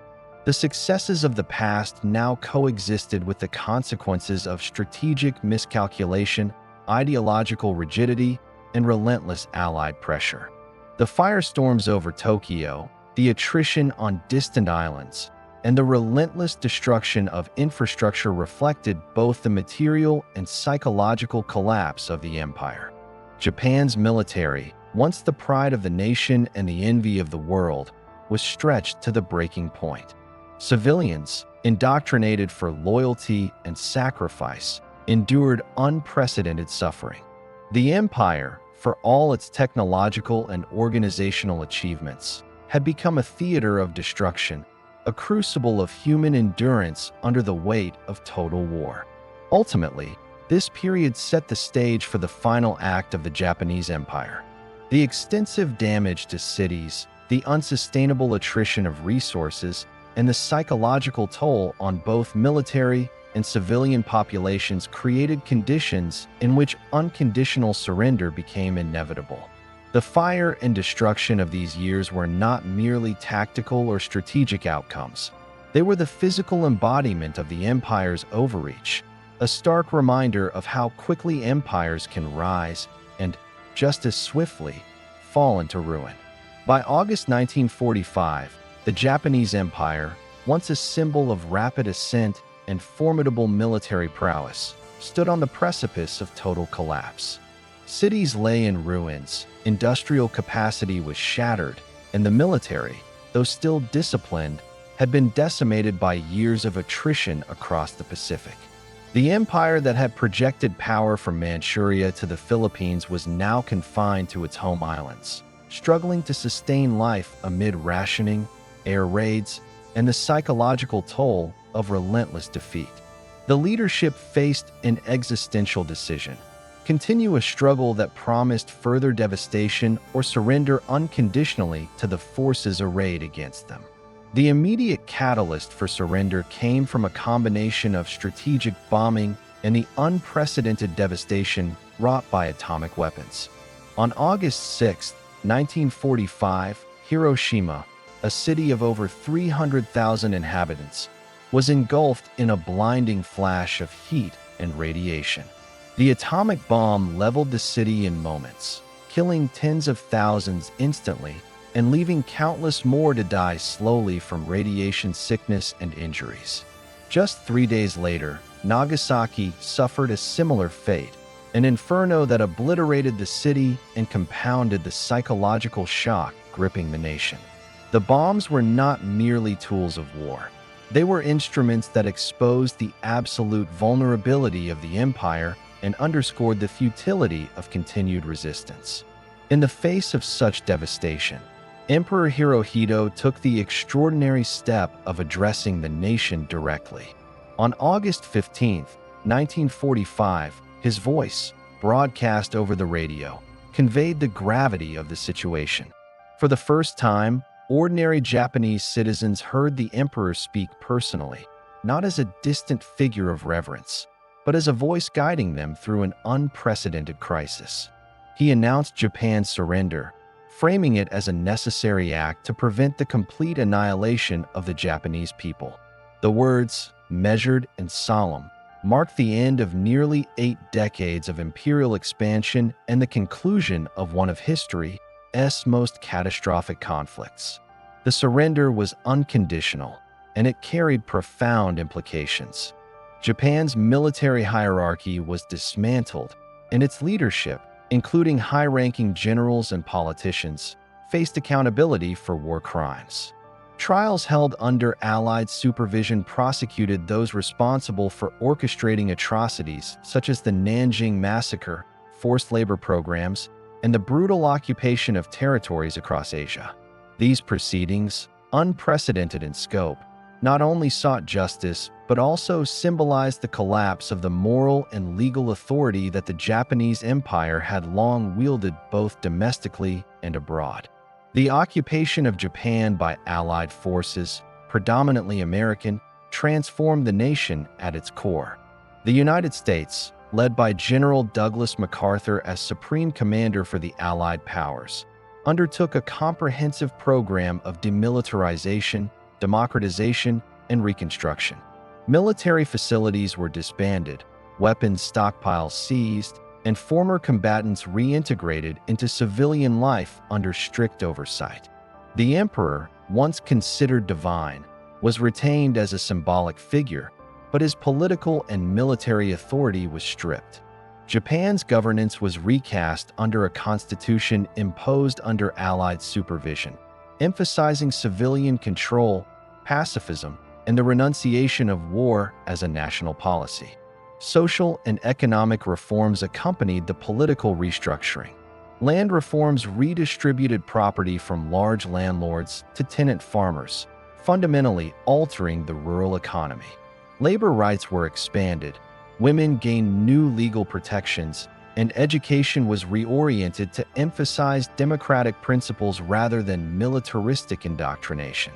These measures sought to dismantle the hierarchical structures that had underpinned imperial authority and cultivate a society capable of self-governance and peaceful development. The cultural impact of surrender and occupation was profound. For decades, Japanese citizens had been immersed in propaganda emphasizing loyalty, obedience, and national superiority. The sudden exposure to defeat and external authority forced a re-evaluation of identity, purpose, and the meaning of national pride. Civilians grappled with guilt, trauma, and the tangible consequences of war. Families who had lost sons, brothers, and fathers, and who had witnessed cities obliterated, faced the daunting task of rebuilding both their lives in a society that had been thoroughly reshaped by decades of militarism and empire. Economically, Japan faced near-total devastation. Industrial centers, transportation networks, and agricultural production had been disrupted or destroyed. Food shortages, inflation, and unemployment were rampant, threatening social stability. The American occupation initiated programs to stabilize the economy, including the provision of aid, investment in infrastructure, and support for industrial recovery. These measures laid the foundation for what would later become the post-war Japanese economic miracle, transforming a defeated nation into one of the world's leading industrial powers within a few decades. The occupation also emphasized accountability and historical reckoning. Japanese society was forced to confront the realities of imperial aggression, the human cost of war, and the consequences of militarism. Museums, trials, and public education began to document atrocities, fostering a collective understanding of the empire's darker legacy. This period was marked by a tension between remembrance and the desire to rebuild a society struggling to reconcile pride in cultural achievements with acknowledgement of moral failings. Internationally, Japan's surrender reshaped the balance of power in Asia. Former colonies, previously under Japanese control, began to assert independence, with Korea, Taiwan, and territories in Southeast Asia entering transitional periods of governance. China, fragmented but emerging from years of occupation and resistance, reclaimed its territories. The United States established a strategic presence in the Pacific, ensuring both security and influence over the post-war order. Japan's defeat marked not only the end of an empire, but also a dramatic realignment of regional and global power structures. For Japanese citizens, the surrender and occupation were a period of profound adjustment. The emperor, once worshipped as a divine figure, became a constitutional monarch, symbolizing continuity without authority. Military officers and government officials who had directed the conquest were removed or prosecuted, and ordinary people were encouraged to participate in the reconstruction of a peaceful, democratic society. Education, media, and civil institutions were leveraged to promote new values, emphasizing civic responsibility, equality, and pacifism. This transformation represented both a rupture from the past and a deliberate effort to prevent the resurgence of militarism. Psychologically, the surrender was a shock of unprecedented magnitude. The narrative of national destiny, indoctrinated through decades of education and propaganda, had collapsed almost overnight. Citizens had been taught that Japan was destined to lead Asia, that its military and moral superiority were unquestionable. Now, the reality of defeat, occupation, and reconstruction imposed a humbling and often disorienting reorientation of identity. Survival, adaptation, and resilience became the new imperatives for a society emerging from empire into subjugation and rebirth. The occupation also introduced a paradoxical dynamic. The presence of foreign authority, while necessary for demilitarization and reconstruction, created both resentment and an opportunity for learning. Japanese society absorbed, and adapted elements of Western governance, economic management, and social organization, integrating them into a uniquely Japanese post-war culture. The transformation was neither smooth nor uncontested, yet it laid the foundation for a society capable of innovation, stability, and rapid industrial growth. Ultimately, the surrender and occupation of Japan illustrate the profound consequences of imperial overreach. The empire that had risen with remarkable speed, reshaping Asia and the Pacific, collapsed under the combined weight of military defeat, economic strain, and moral reckoning. Cities lay in ruins, the population traumatized, and political structures dismantled. Yet within this devastation lay the seeds of regeneration, a society that would emerge from the shadow of empire, transform its economy, and redefine its place in the world. The story of surrender is also a testament to the interplay between power, morality, and consequence. Japan's empire, sustained by discipline, ideology, and military might, confronted limits it could not overcome. The atomic bombings, total warfare, and international occupation exposed vulnerabilities inherent in even the most disciplined and ambitious empires. Surrender, while painful, created the conditions for reflection, reconstruction, and the eventual emergence of a society focused on peace and prosperity rather than conquest. By the end of 1945, the Japanese Empire had ceased to exist as a political and military entity. Its territories were liberated or returned, its military dismantled, and its governance transformed under occupation. The emperor remained as a symbolic figure, linking past and present, but stripped of authority.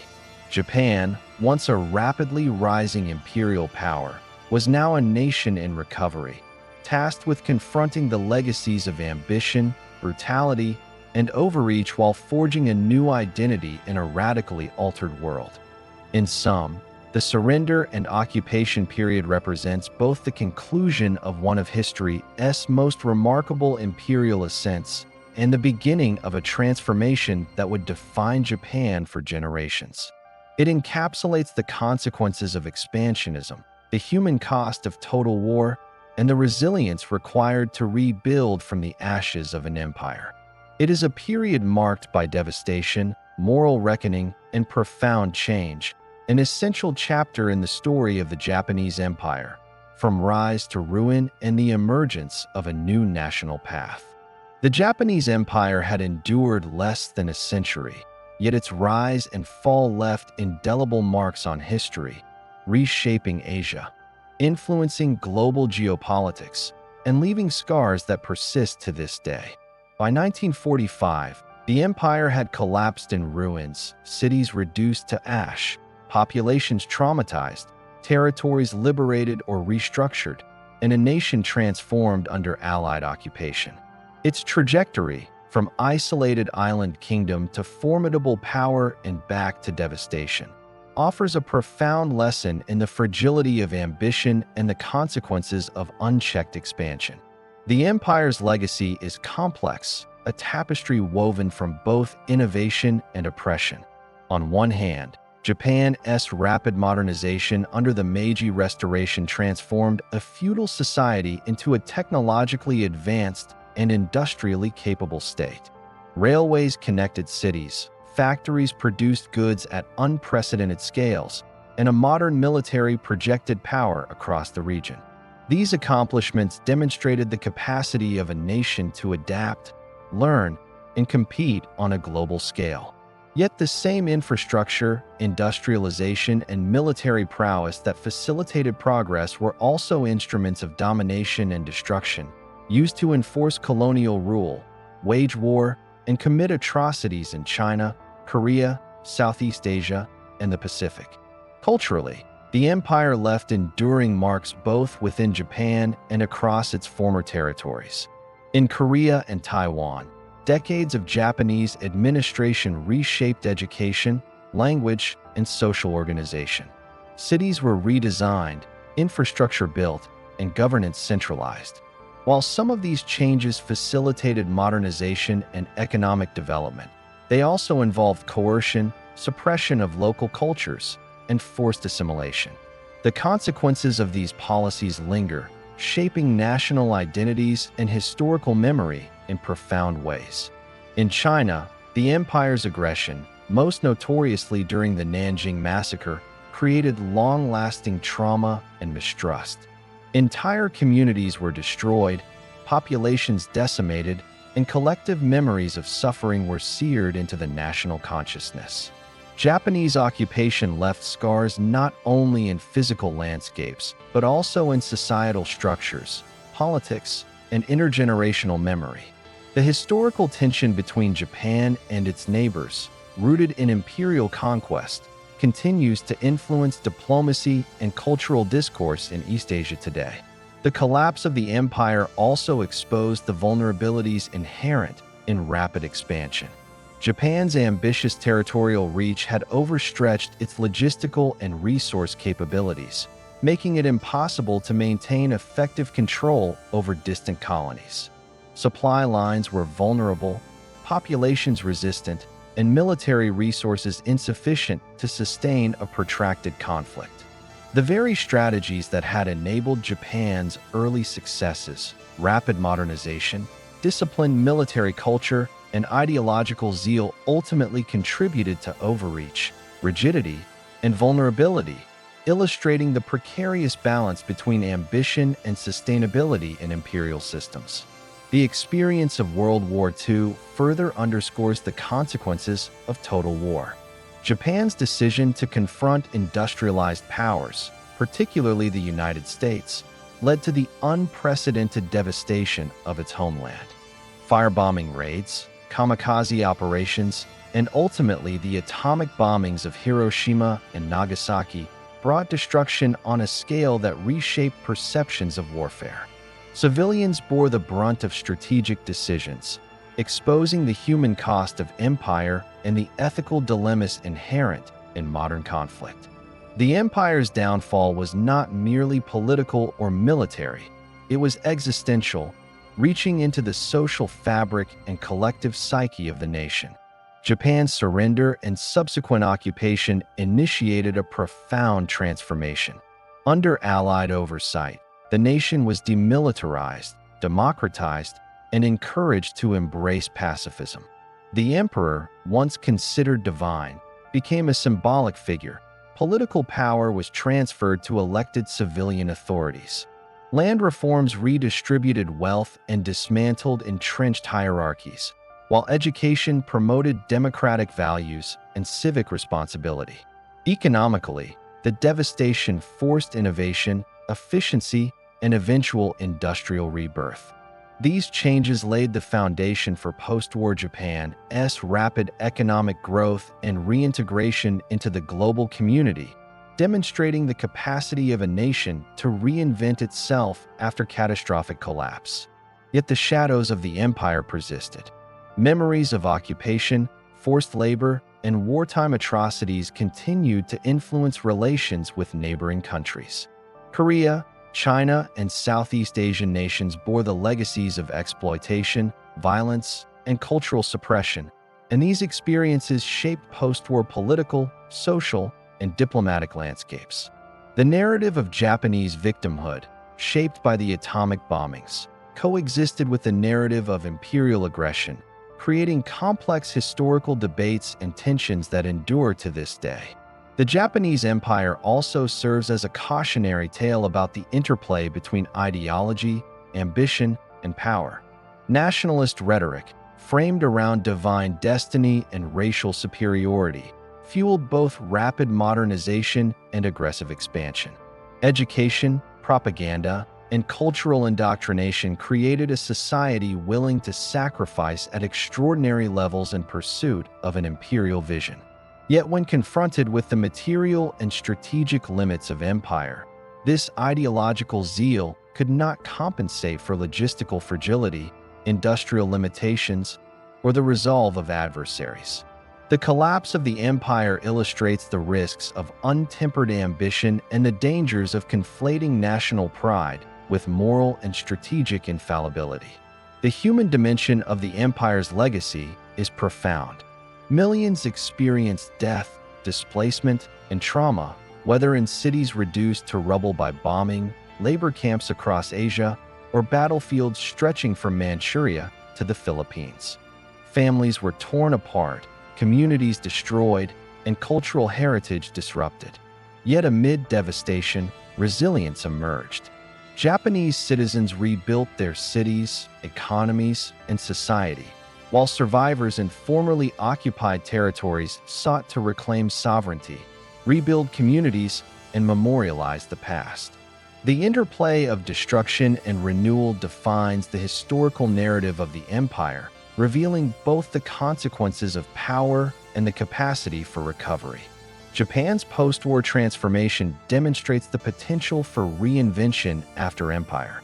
By the 1960s, Japan had emerged as an economic powerhouse, leveraging industrial capacity, innovation, and social cohesion to achieve unprecedented growth.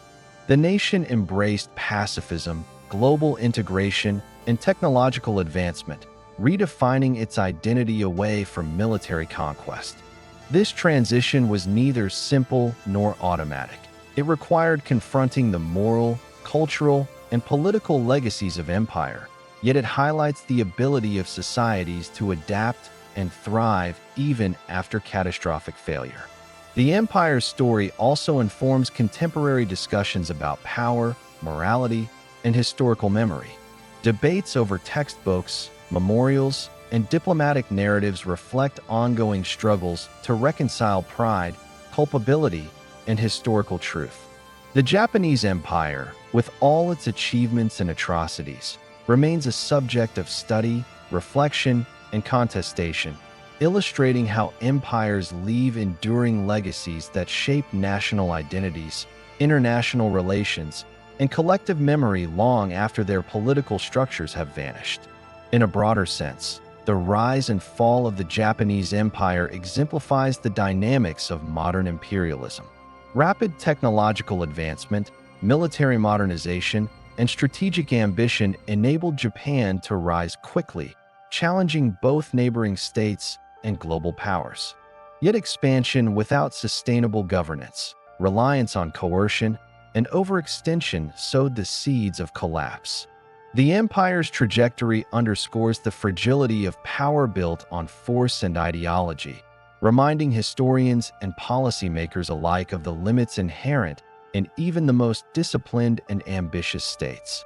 Ultimately, the shadows of the Japanese Empire are visible not only in the ruins of war, but also in the societies it touched, the policies it enacted, and the historical lessons it left behind.